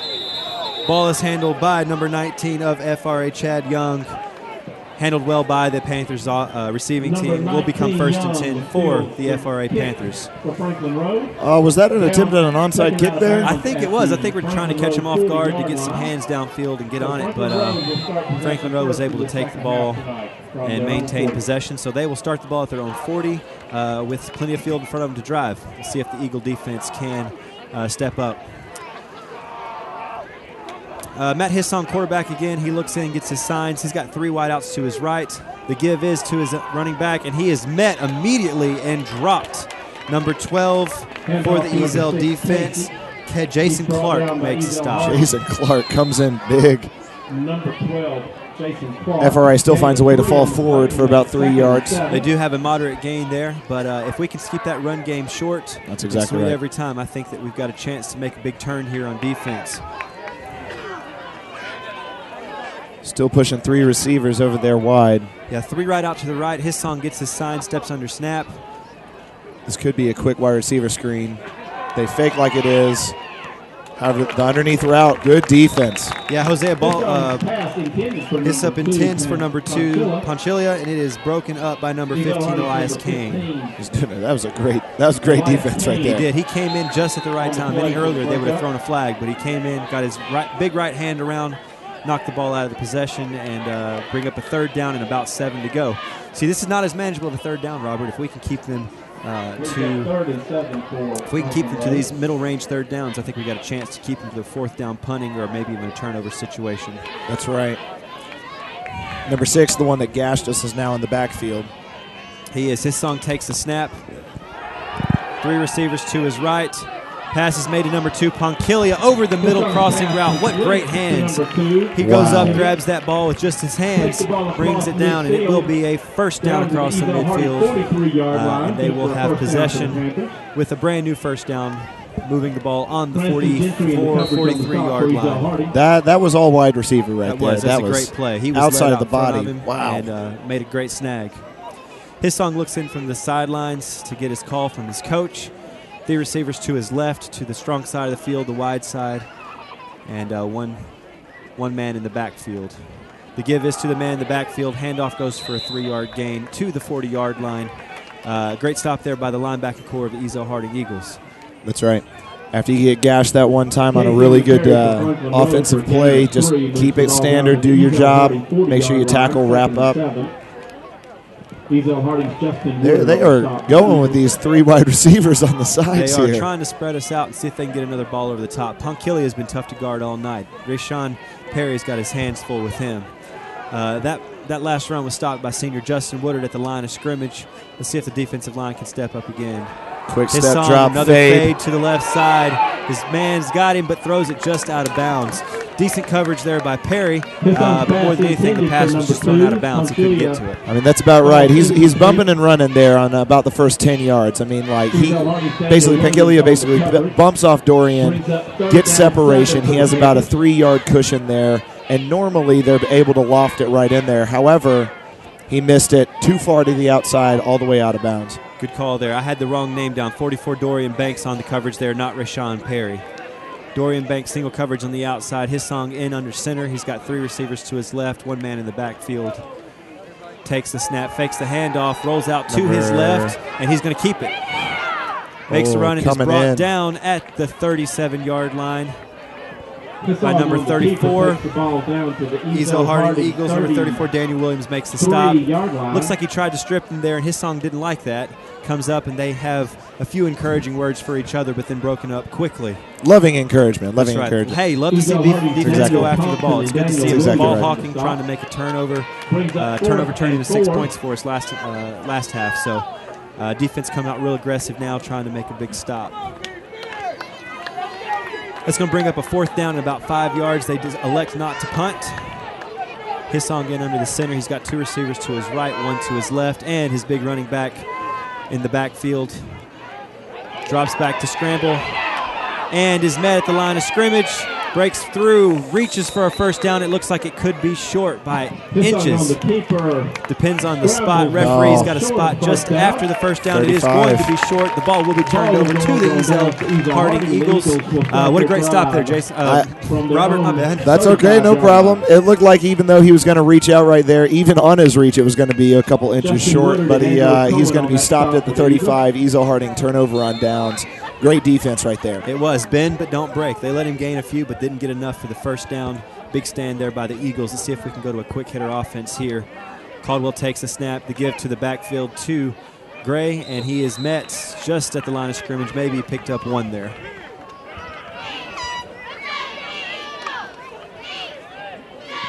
There's a lot we can learn from these FRA running backs, however. They're falling forward. They are. And that's one of those things, like Ezell-Harding, we're going into the line, getting hit, and then unfortunately stopping right there.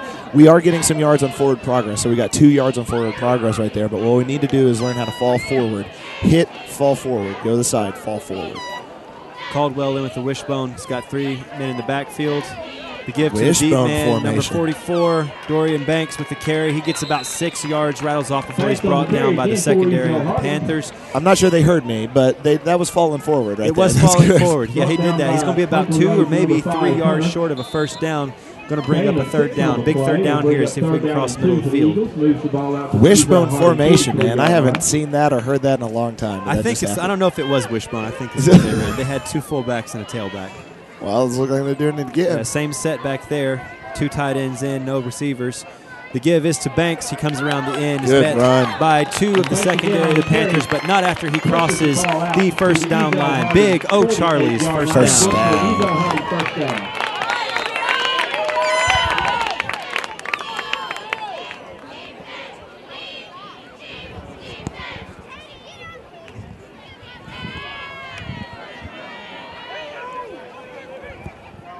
With that 1st down, Caldwell will step under center. He's got 3 men in his backfield, 2 fullbacks. And now I understand it's not a wishbone, moves to the tight end set.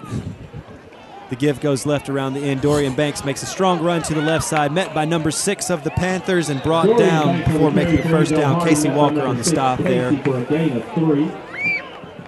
That was a great. Casey is his name, not Casey Walker. Had it backwards. That's a great block there. I'm not even sure who on Ezell-Harding did it, but I saw one FRA player going flying. He did. Great push by the line there. I think they've got a lot of trust in Banks when he runs the ball. Good setup there with 2 men in the backfield in front of him. Blockers both sides. Caldwell steps under center. He's got 2 men in the backfield instead of 3 now. A tight end to his right. The pitch goes to his right. Lots of running room here. He gets around the end, shakes a tackler, and is forced out of bounds at about the 44-yard line. Now, we're pretty much stacking in here. We're going run, no play, no pretending right here. We're going run pretty much all the way. They are. We don't even have a receiver on the field right now. Just line it up, power mouth football. I think it looks good, and it's caught the Panthers off balance. And with that, the chains move for an O'Charlie's Ezell-Harding O'Charlie's first down yet again. You know, when it comes down to running plays, it's all about your blocking. And what's going on right now is Ezell-Harding. You're picking your man, especially on the toss sweep right there. Just beautiful, beautiful blocking. Caldwell gives right to the weak side. Cuts in, makes a great move, and is stopped just before he can get to the secondary. A short gain there, and he is slow to get up. There's a flag on the play. This might either be a late hit or it could be a face mask. Either way, it does look like it could be a personal foul. The flag was thrown in late, but we do have a player on the field. We'll pause until we can assess the situation. Personal foul on the Panthers. He's not going to tell what it was. Could be some mouthing down there. Could have been a late hit. Either way, it's good to see Banks up on his feet coming to the sideline after that injury there. May have just got his bell rung, Robert. Woo. It could have been a host of things. Could have. With that, the referees will step off 15 yards towards the Ezell-Harding end zone. With that, that'll bring up another big O'Charlie's first down. Caldwell and the Ezell-Harding offense will take charge once again, this time almost in the red zones, 2-yard shot. Love it, love it. We'll take those first downs right there. Absolutely. Keep on making steps. Looks like Smotherman's in the backfield now. Smotherman in the backfield, 2 fullbacks in front of him. The give is to Smotherman to the left. He tries around the left side. Can't get to the edge, and he is pushed out of bounds after about a 3 or 4 yard gain. Not a bad run there. He has got speed. He does. A lot of east-west running, but not a lot of north and south running for Mr. Smotherman there. But with that speed, he is able to rattle off about 3 or 4 yards to the outside. That's exactly right. It's going to be definitely a manageable second down. So you have a little bit of an option here. The question is whether or not you want to play action, even though it's looking like we're going run and just sticking with the run. That's right. Big tight end set here, 2 fullbacks. The give is to Smotherman to the right side. He beats his man, goes around the outside, is tackled right at the 10-yard line. And big gainer there is going to be close to a first down. He does mark it to a first down. That will move the chains. O'Charlie's Ezell-Harding, first down. O'Charlie's first down.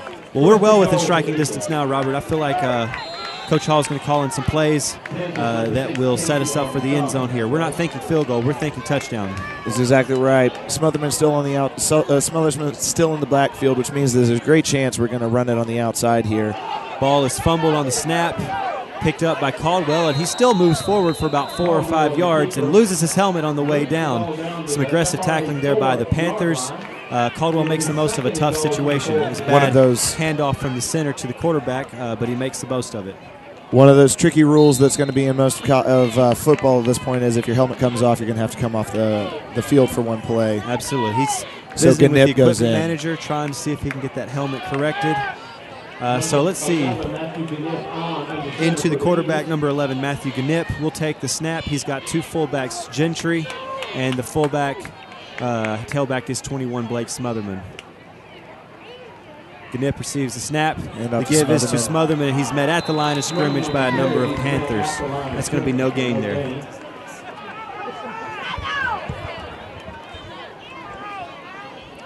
He might have lost a yard there on that play. He might have. It looked like there was some space to his middle cutback. He didn't see it, and with that, he runs just into the back of the line and loses about a yard there. It's going to bring up a big third down, 5 yards to go.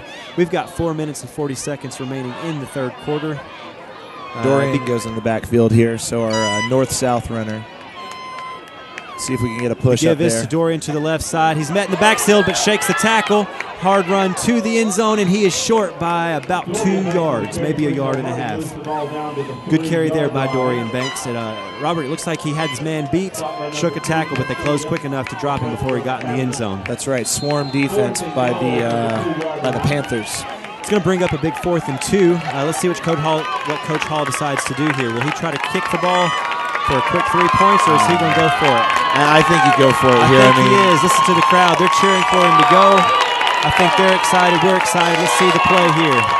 I mean, you know what's going to happen. Absolutely. They're going to run it. They're going to run it straight 2 up. tight ends. The give is to Dorian. He dives on the touchdown called by the referee. With that, Dorian Banks is across the end zone line for the 2nd time tonight. Touchdown, Ezell-Harding Eagles. And that ties us up, or that brings us to a score of 20-21, waiting on the extra point. McLean is in to attempt the point after. You don't realize how critical these extra points are until they're going to tie the game. That's exactly right. On to hold Matthew Gnip. Snap is down. Kick is up. And the referee signal the kick is good. And with that, we are tied 21-21 with 3 minutes, 46 seconds. We're going to take a quick break here. 21-21. Stay tuned. We'll be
kickoff for Ezell-Harding. And we are back live. Zach McLean got the ball teed off, ready to kick off for Ezell-Harding. Short kick to the right side, handled at the 20-yard line by number 15. Baldwin makes the reception and is knocked out of bounds by number 34 of Ezell-Harding. Great tackle by number 34, Daniel Williams.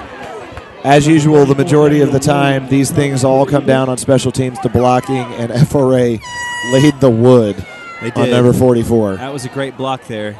Dorian made his way down the field to make a tackle. Great block there. Good job for Daniel Williams to come in on the backside and to make that tackle.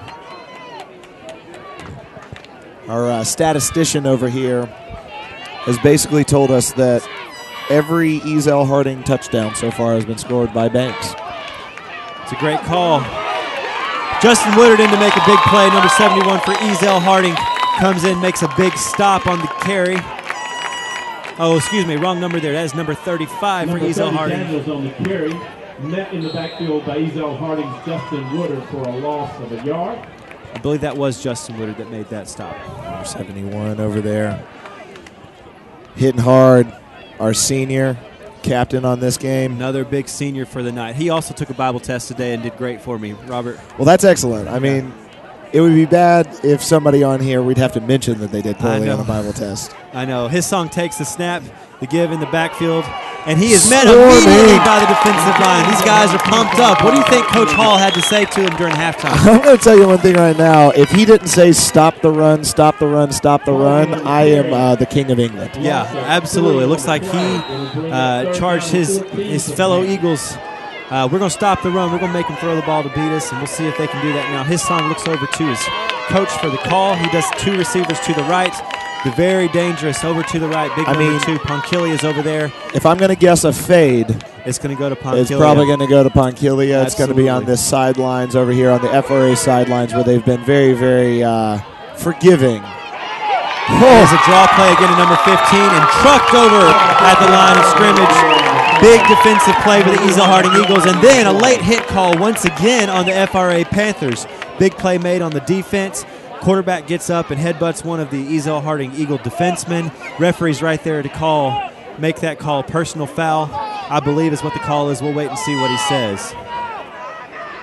It's looking like it's going to be after the play, so it fourth was. down. It was, man, that was a tough call. That's bad sportsmanship right there.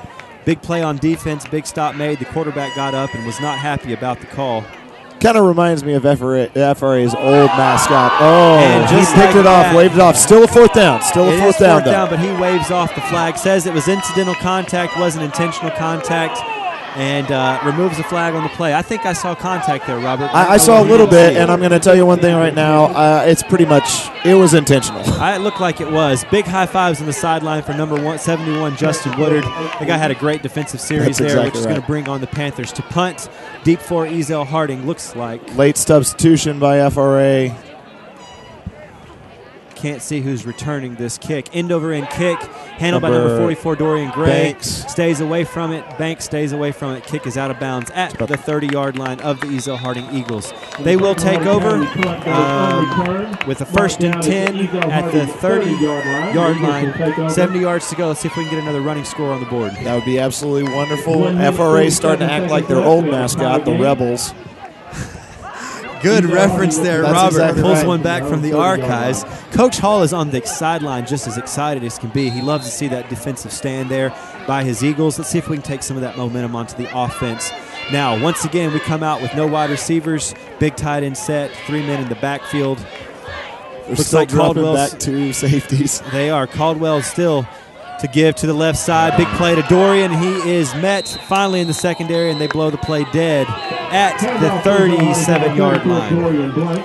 Big gain there, about 7 yards reeled off on that play. It's a tough thing for a ref to say whether or not your forward progress has been stopped or not. They're going to call it right there.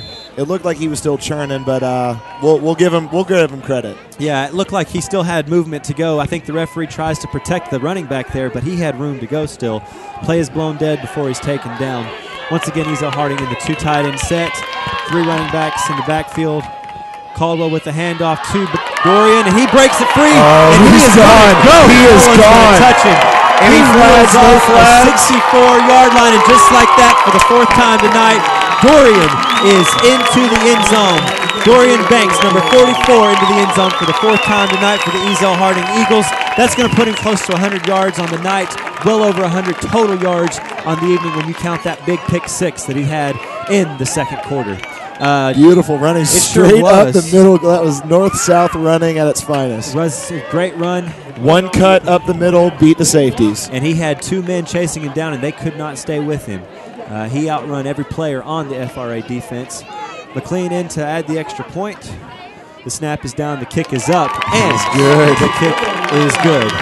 And with that, we take the lead 28-21. We've got exactly 1 minute to play in the third quarter. We'll be right back after a short break and a word from our sponsors.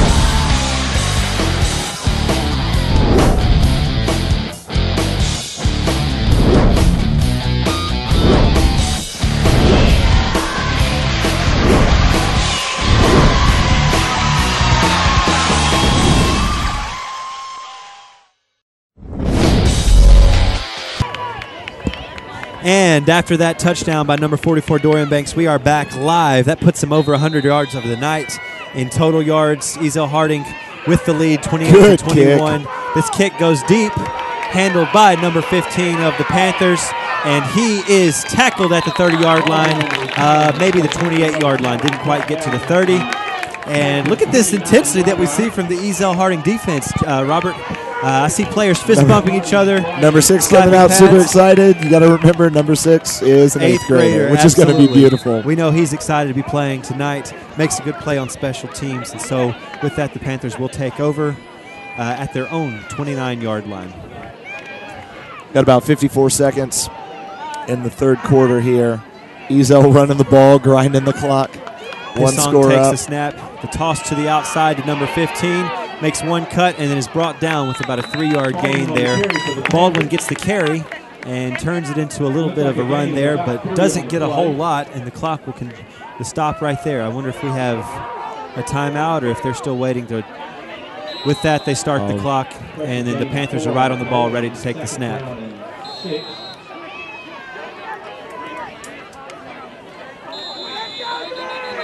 And the referees blow the ball dead, and we may have a clock error. The clock has not been running when they wound the clock.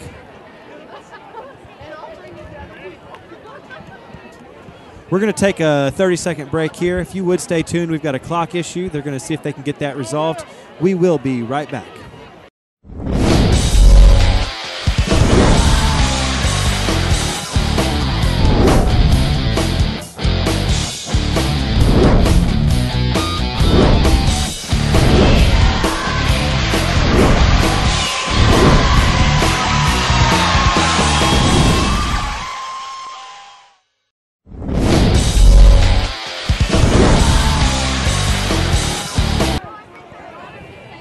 And we are back live. We had a clock issue, a malfunctioning issue. Got that straightened out. Hissong drops back, connects with number 19, Chad Young. Cranston Gentry comes in with the tackle. Cranston Gentry comes in with a big tackle, drops him with a gain of about 9. That will be a first down, but that receiver will think twice when he runs across the middle of the field again. So right. Cranston Gentry making a big stop there. WWE drop. Number 15, our number 15, Elias Kane. Looks like he has a little bit of a calf cramp here. He came to the sideline. He's getting some attention from the training staff that's here at Ezell-Harding Christian School. Hissong steps under center. He has 2 receivers to his right, 1 man in the backfield. He will roll to his right. And he is sacked from the backside. Big sack. Excellent call by Coach Grimes there on the defense. Daniel Thompson bringing the wood. Comes in, levels quarterback Hissong. No way he feels good after that one. And that's the fourth quarter. We've got the fourth quarter. Every Ezell-Harding Eagle hand is holding up 4 fingers. We're ready to take this game over in the fourth quarter. Coach Hall's excited. The players are excited. Daniel Williams is excited. Robert, I'm excited. Are you kidding me? That was a hit. Absolutely. Blind side from the back, crushed. That looked great. With that, we're going to take a short break. We'll see you in about 30 seconds at the start of the fourth quarter. With the score 28-21 at the beginning of the fourth quarter, Ezell-Harding takes the lead. We'll be right back.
And we are back live at the start of the fourth quarter. We've got 12 minutes on the clock. Our score is 28-21 in favor of the Ezell-Harding Christian School Eagles. We have reversed the field. The Panthers are to our left, driving to the right on a big second down with 17 yards to go.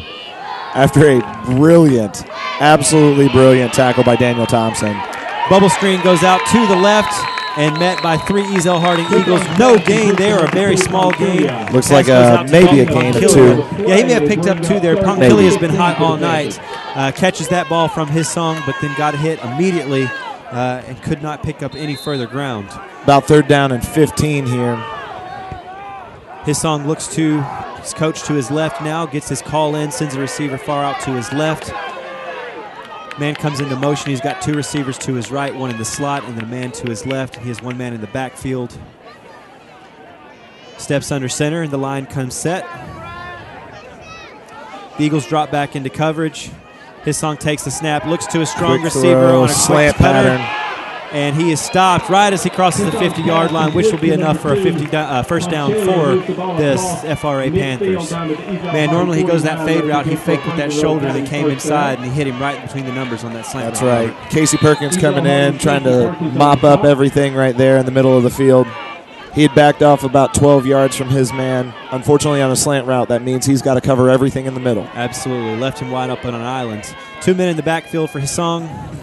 The give is to the fullback up the middle, and he is met and knocked down at the 44-yard line, maybe 44 and a half. Good tackle there by the linebacking core of Ezell-Harding. Cranston Gentry, number 20, will get credit with that stop. With that 3-yard gain, that'll bring up a 2nd and 7 for the FRA Panthers. His song looks to the sideline to get the call in from his coach. Call is in. He's got 2 receivers, 1 to each side, 2 men in the backfield. I'm going to tell you right now, it's going to number 2. Handoff to the backfield, and he is met in the backfield and dropped by number 34. Daniel Williams makes the stop there. Big play there by Daniel Williams. 2 tackles on this drive already. He's making a big difference, isn't he, Robert? He is. He's bringing it in there. Right. Just excited. I mean, like you saw him as he went in for that tackle, getting everybody excited, getting everybody jacked up. Another big stop for the Ezell-Harding defense. It's looking like number 2 was uncovered there for a minute. Dorian Banks goes over and covers him. Hasong looks to the sideline, gets a call in from his coach. He's got 2 receivers to his left side, 2 men in his backfield. We drop 3 safeties, and we go all into coverage here. This is a coverage play. Hasong looks to throw. Good pickup. Gets the ball into the south part of the zone, and then the stop is made at the 26-yard line. I mean, you see that play all the time in NFL. I mean, they're playing cover 2. You know that soft part of the zone is going to be over there on the sideline. Number 2 is too good to leave all alone. He is. Like Good call there. He is too good. He gets left, sits down in that zone. Quarterback hits him in the numbers. Easy reception for him, but I'm thankful to see the safety coverage. He's unable to get any ground made up after that. Casey Perkins, again, an 8th grader. Glorious. On the spot. Brings us up to a 1st and 10. His song in under center. He's got 2 receivers to his right. The give is to the tailback, and he's met at the line of scrimmage and dropped by number 71, Justin Woodard, and number 34, Daniel Williams. What a great stop there. Defensive line stepping up tonight. That's right. You got your senior leadership, Cranston Gentry, Justin Woodard coming in, laying the wood on some people. You sure do, and it got big things coming from the big freshman, Daniel Williams, 160 pounds, freshman, 5'8". He's playing pretty tough out there. I did not know he was a freshman. He is. We've got good things to come from this guy. His song steps under the snap, takes a quick drop and hits number 2 on a quick slanter, and he is dropped immediately by number 24, Brian Allison. Quick play there, wasn't a deep threat, but he hit him again. He had man coverage out there, no safety over the top, so very important there that Allison makes that tackle. He does and saves a big gain for him, maybe even a touchdown. It's going to wind the clock to about 8 minutes and 20 seconds. His song gets the call in from the sideline. The Panthers come set. It's got tight ends on both sides, receivers either side, 2 men in the backfield. His song takes the snap, and the give isn't to the backfield. He's got running room, and he's going to walk into the end zone for a touchdown for the FRA Panthers. Brings our score to 27-28. We've got 8 minutes, 8 seconds, or 6 seconds to go. Good run play there. They kicked the ball inside and then bounced it outside, and there was nobody there waiting on him. That's right. I mean, when you're running bump and run coverage, and also basically they've been passing the entire time, you have to back off. So what that does is it leaves you wide open for the run, because sometimes you throw to set up the run. That's absolutely correct. We were set up well there and couldn't make the stop. And to make the extra point, the snap is down, the kick is up, and the referees call that the extra point is good. Ponchuli has scored almost as much as Dorian Banks has tonight. They both have lit up the stat board. That's right. Just one short. Number 15's come in with about 3 touchdowns. It's a little bit crazy here. Our freshman Banks has scored 4, 1 on a defensive pick 6, and also 3 on his own. And with that, 8 minutes and 6 seconds left in the fourth quarter. We're tied at 28 apiece. We're going to take a quick break. We'll see you in 30 seconds.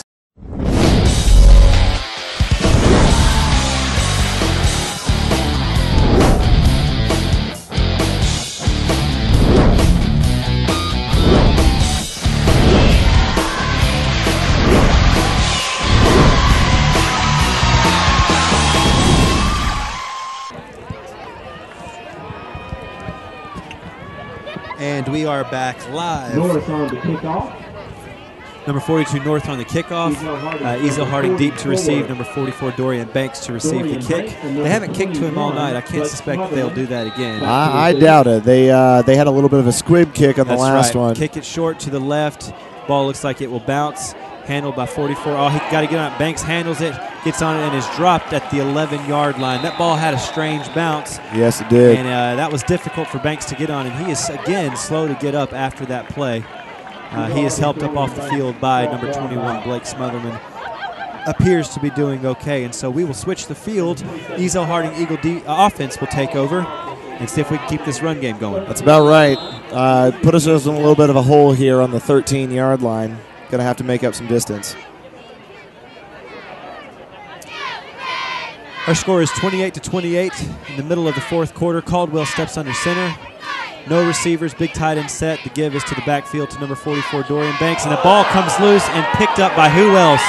Number 2, Ponchilia, right into his hands, and he is in the end zone. That looks almost exactly like the play in the Dallas Cowboys game when it popped right out of Tony Romo's hands. Sure did. Great play there. Banks makes a cut, and the ball just comes out of his hands into the hands of number 2, Ponchilia, the guy we don't want with the ball. He knows exactly what to do with it, doesn't he? That's about right. So he comes away with a defensive touchdown as well as an offensive touchdown on this game. Ran it back somewhere around probably about 15 yards where he caught it. Ezell's got to find some way to get this ball moving, hold on to the ball. Ball security is critical here. With that, the set comes in, nearly a block, but the referee signaled that the extra point is good, which brings our score to 35-28. We've got 7 minutes, 52 seconds. We're going to take a quick break. We'll be back in 30 seconds.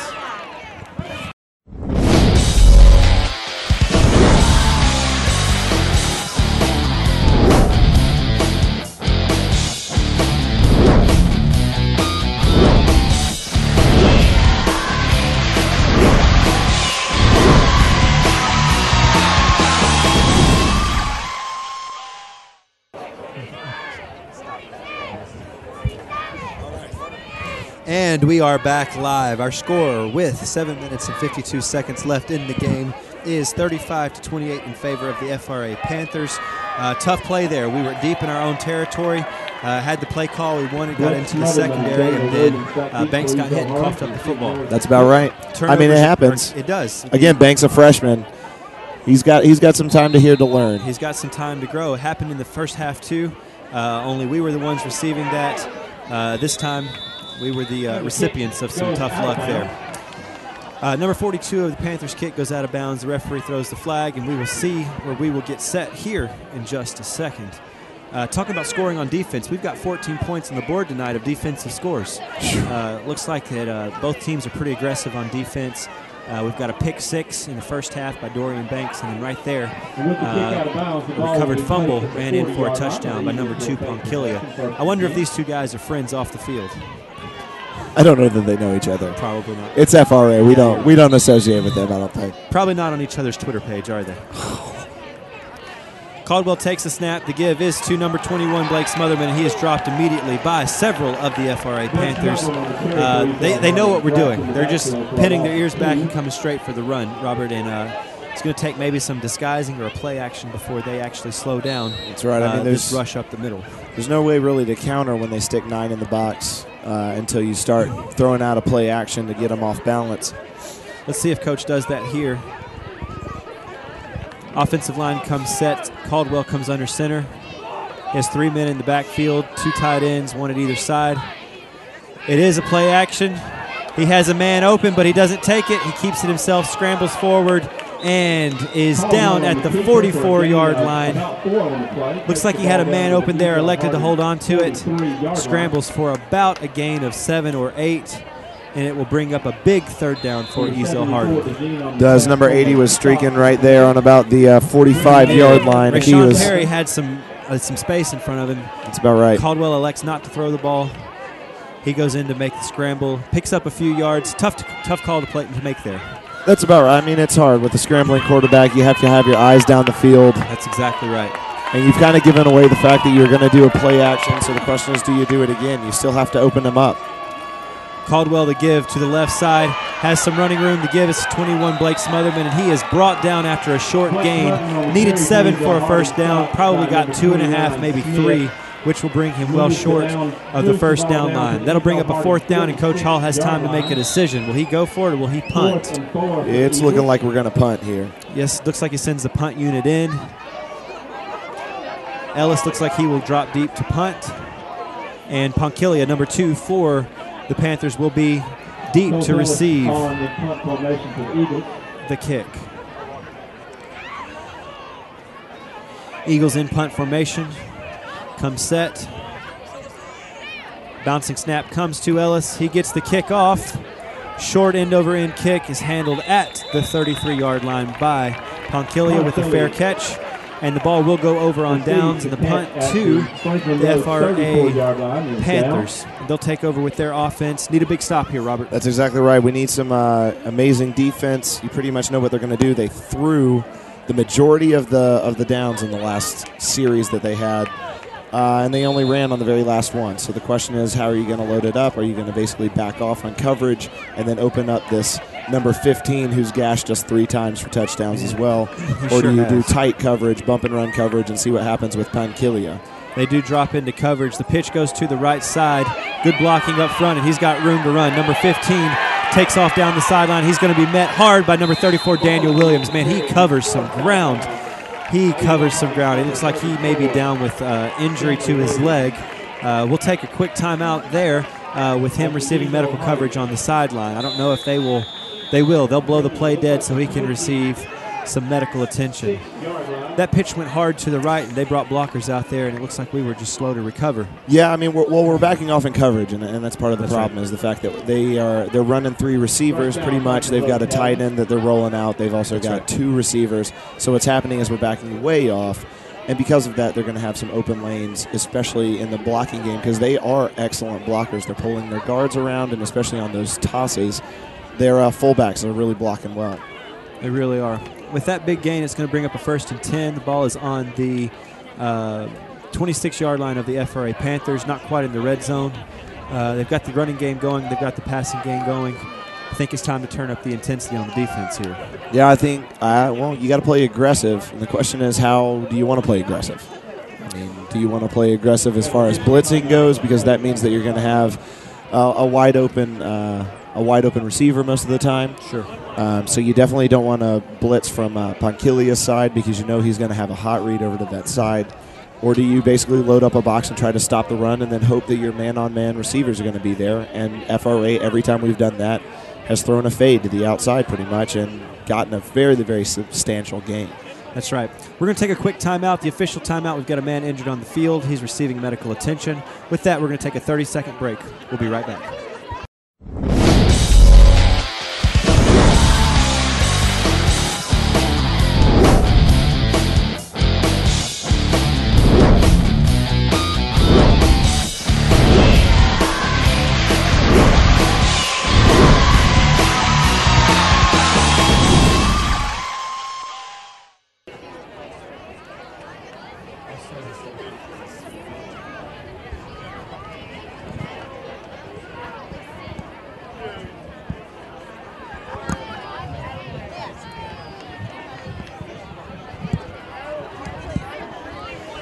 We are back live with our score 28-35 in favor of the FRA Panthers. We've got 5 minutes and 31 seconds to go in this game. As we've mentioned before, we got a lot of great play tonight out of our safety, number 6, Casey Perkins. He's been called up from the middle school team to play, and he's making a big difference in this game. That's right. Almost ran down that guy. Got beat on that little run right there. Unfortunately, it's bad when you get your name called for that reason. Absolutely. Hissong receives the snap. The give is up the middle. Hit hard at the line, but let go. Didn't wrap up the tackle, and he's left with a couple more yards to pick up before he is dropped. And with that, there will be a first down for the FRA Panthers. Good, tough running there in between the tackles there, Robert. Well, could be good, tough running. Could also be no wrapping up. I mean, we didn't wrap up on the tackle. We didn't. Basically, he just slips right out. He did. The hit came in early, came in hard. But with no wrap-up, he was able to bounce off that tackle and keep his feet moving. What a great run by this back from FRA. The clock winds down to exactly 5 minutes. Hissong takes under the center, has 2 men in the backfield, 2 receivers to his left. Pitches to his left-hand side, has room in the middle, and he is dropped right at the 1-yard line. Will not score a touchdown there. You know, when you have 4 sets of hands on you, and it started at basically 1 yard from the line of scrimmage, you hope that you're going to wrap him up, you're going to get him so that you get a loss or you get just a net gain of none. Absolutely. We see a lot of ball hawking out there, a lot of hands coming down after the ball trying to strip the ball carrier, and he's been able to hold on. Baldwin's a nice little back for FRA. That's about Seen right. some good things out of him tonight. Hissong in under center. He's got 2 men in his backfield, 1 receiver deep to his right. The give is up the middle, and he is met immediately at the line of scrimmage and is gone nowhere. Driven back about a yard, may have lost 2 on that. We'll see what the spot is. Good defensive stand there by the Ezell-Harding defensive line. They weren't going to give up a yard. They weren't even counting on the pass, and they had everybody coming into the middle. And great play call there by Coach Grimes. Second down, lost 2. You're going to be at the 3. You have a chance here for some play action. You know, you've watched this guy. You know he can throw it to the corner of the end zone. We know that Ponkilia's probably got a hot read on him. Hissong in under center. He's got 2 men in his backfield. He keeps himself, comes over the guard, and sneaks it in for another FRA touchdown. Good tough running there. Snaps the ball, no call. Catches the defensive line off guard, and like that, makes our score 41-28. Tough drive there. They had a couple big plays, a couple of first downs when they needed them, converting on 3rd down, and just like that, it's a 2-touchdown ball game. That's right. I mean, they kept everything manageable on that one. There was no, like in the previous plays, has been like 2nd and 17, 3rd and 20, you know. So in this one, it was just everything was manageable, and they got it. Right. The kick comes in, and referee signals that it is good. Brings our score to 42-28. We've got 3 minutes and 48 seconds to go in this game. Like we've said before, it's a beautiful homecoming night here at Ezell-Harding Christian School. Lots of fans in the stands. Great camaraderie going on from our friends from Franklin Road Academy. We're going to take a quick break for 30 seconds. We'll be right back.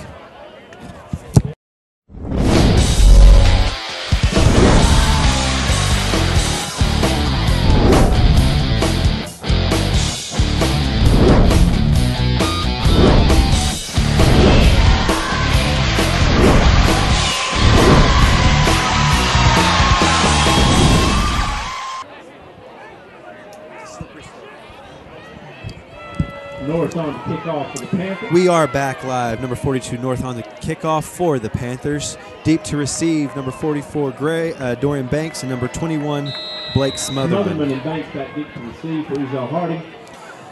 Kick is short, goes to Smotherman, Smotherman. bobbles the ball, and is dropped immediately. It's tough to take that ball in when you got a hard cast on your hand, isn't it? Yeah, the hard cast is gonna hurt. He's trying to trap it with his body, especially with that hard cast. And 90% of the time, it's gonna bobble out. I saw him in practice doing that as well. On kickoffs is where it really happened the most. On punts, not as much. Yeah. Another problem is the fact that pretty much when he gets the ball, he runs backwards. He does, and unquestionably, right. This kid has great heart. He's That's playing exactly with a right. major injury. He's out there trying to contribute. It's his senior year too, and he's trying to show that even through this tough injury, he's going to play hard and try to make a difference in this game. Brings a 1st and 10 for the Ezell-Harding Eagles. The whistle is blown. The Illegal referees throw a substitution. flag, and it's going to be a substitution error. The referees step off the 5-yard penalty, and we will have the ball 1st and 15. It will be at our 15-yard line. Make that the 19-yard line. Caldwell in under center. He has 2 receivers to his right, 2 men in the backfield. Takes the snap, quick hitter to his slot receiver. Good hands on the pickup of the play, but it's going to be for a short gain, maybe a 3-yard gain to 24, Brian Allison, and then a couple of the Panthers in on the tackle. Defensive lineman got his hands up and tipped that ball. Allison with great resolve there to keep his composure, bring that ball down. Caldwell drops back, scrambles to his left, looks like he's going to go. Big tackle by number 32 of the Panthers. Number 9 Caldwell's brought down after a very short gain. It's going to bring a 3rd down up. Tough play there. If he beat that man, he would have been running for yards. That's about right. I mean, the only person he had to beat is the safety there, and he probably could have juked him once and got him, but the linebacker comes in, takes out his knees. Great tackle. It was. Good open field tackle there. With that, we've got a timeout called. 3 minutes, 11 seconds to go in this game. Our score is 42-28 in favor of the FRA Panthers. We'll be back in 30 seconds.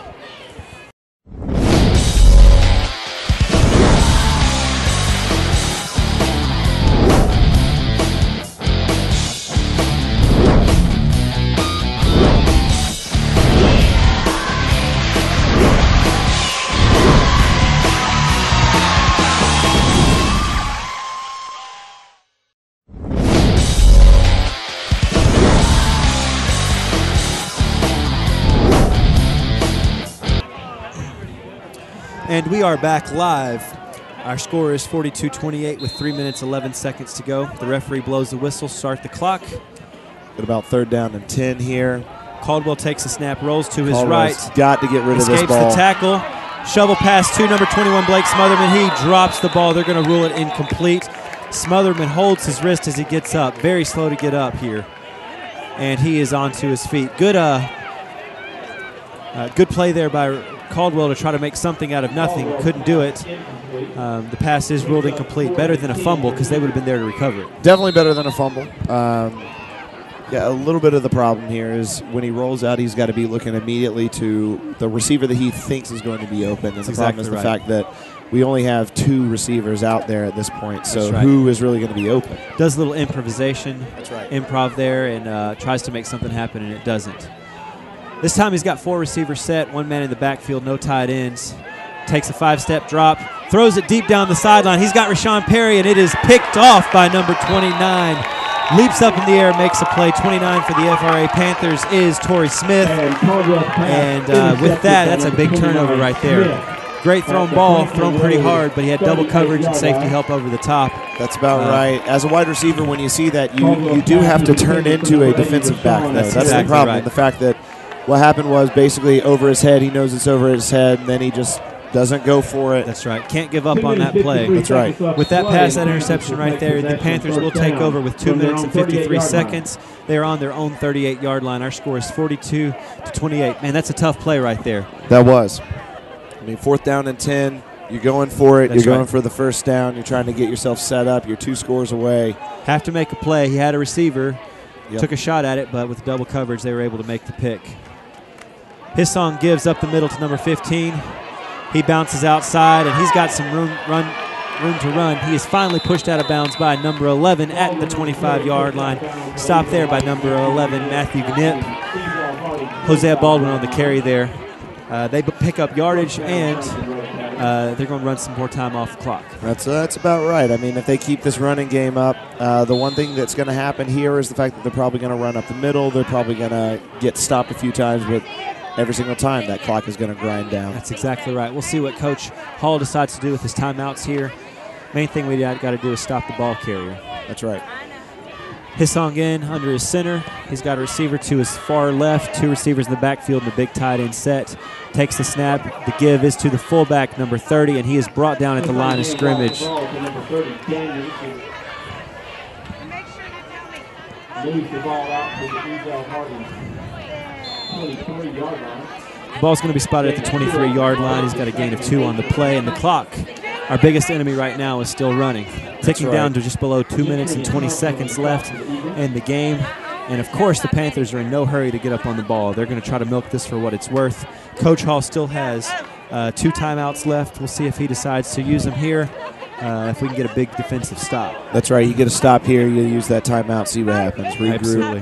Hissong with the pitch outside to number 27. He's met in the backfield and dropped by number 15. Number 15, Elias Kane, makes the stop. 27, Carter Clark on the carry there. First time we've called his name in a while tonight.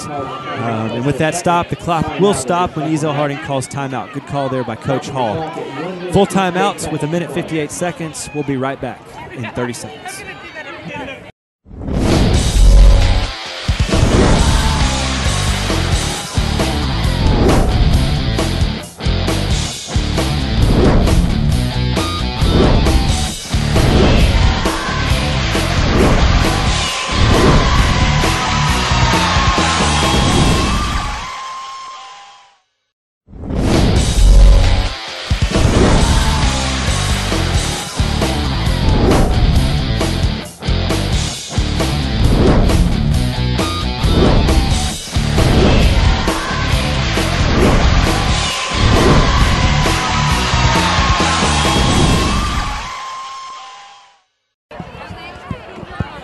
And we are back live. With that timeout, Coach Hall has 1 timeout left.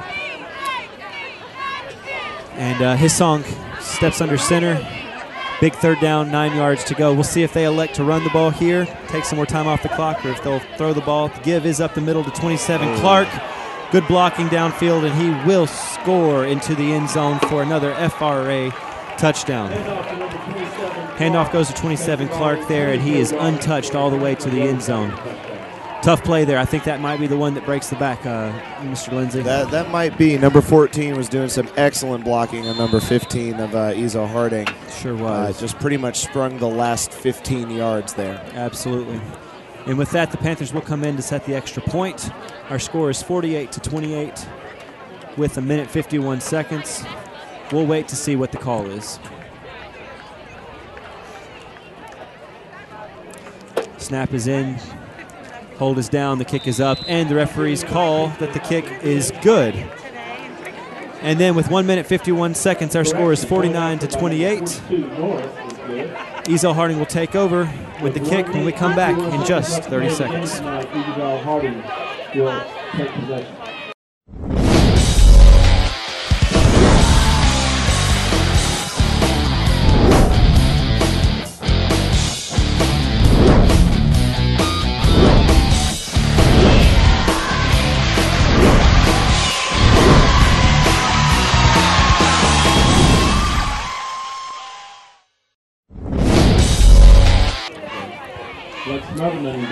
We are back live. To receive the kick for Ezell-Harding is number 21, Blake Smotherman, and number 34, Daniel Williams.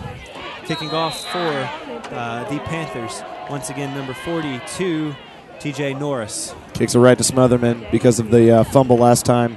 He wanted to see whether or not he'd do it. Smotherman got a whole spin. Run and is finally brought down at the 45-yard line. They kicked to him thinking with that cast he couldn't receive it.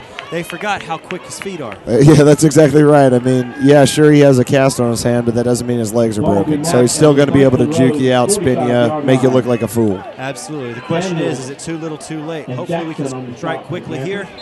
get another points on the board. And 10. And we'll see what our offense looks like. Ezell-Harding will take over 1st and 10 at the Panther 46-yard line. One of the more difficult parts about Ezell-Harding's offense is the fact that we're a run-first team, and so our passing gets a little bit complicated. So the question is, where's the passing going to go? Caldwell drops inside back. Of Caldwell's head. He needs decides to know. To run with it. Is brought down at the 30-yard line by number 40 Caldwell of the Panthers. takes the ball down Andrew to Franklin Looney Road, makes the tackle there. 30-yard line. The clock is going to stop for the reset of the chains here. Quickly.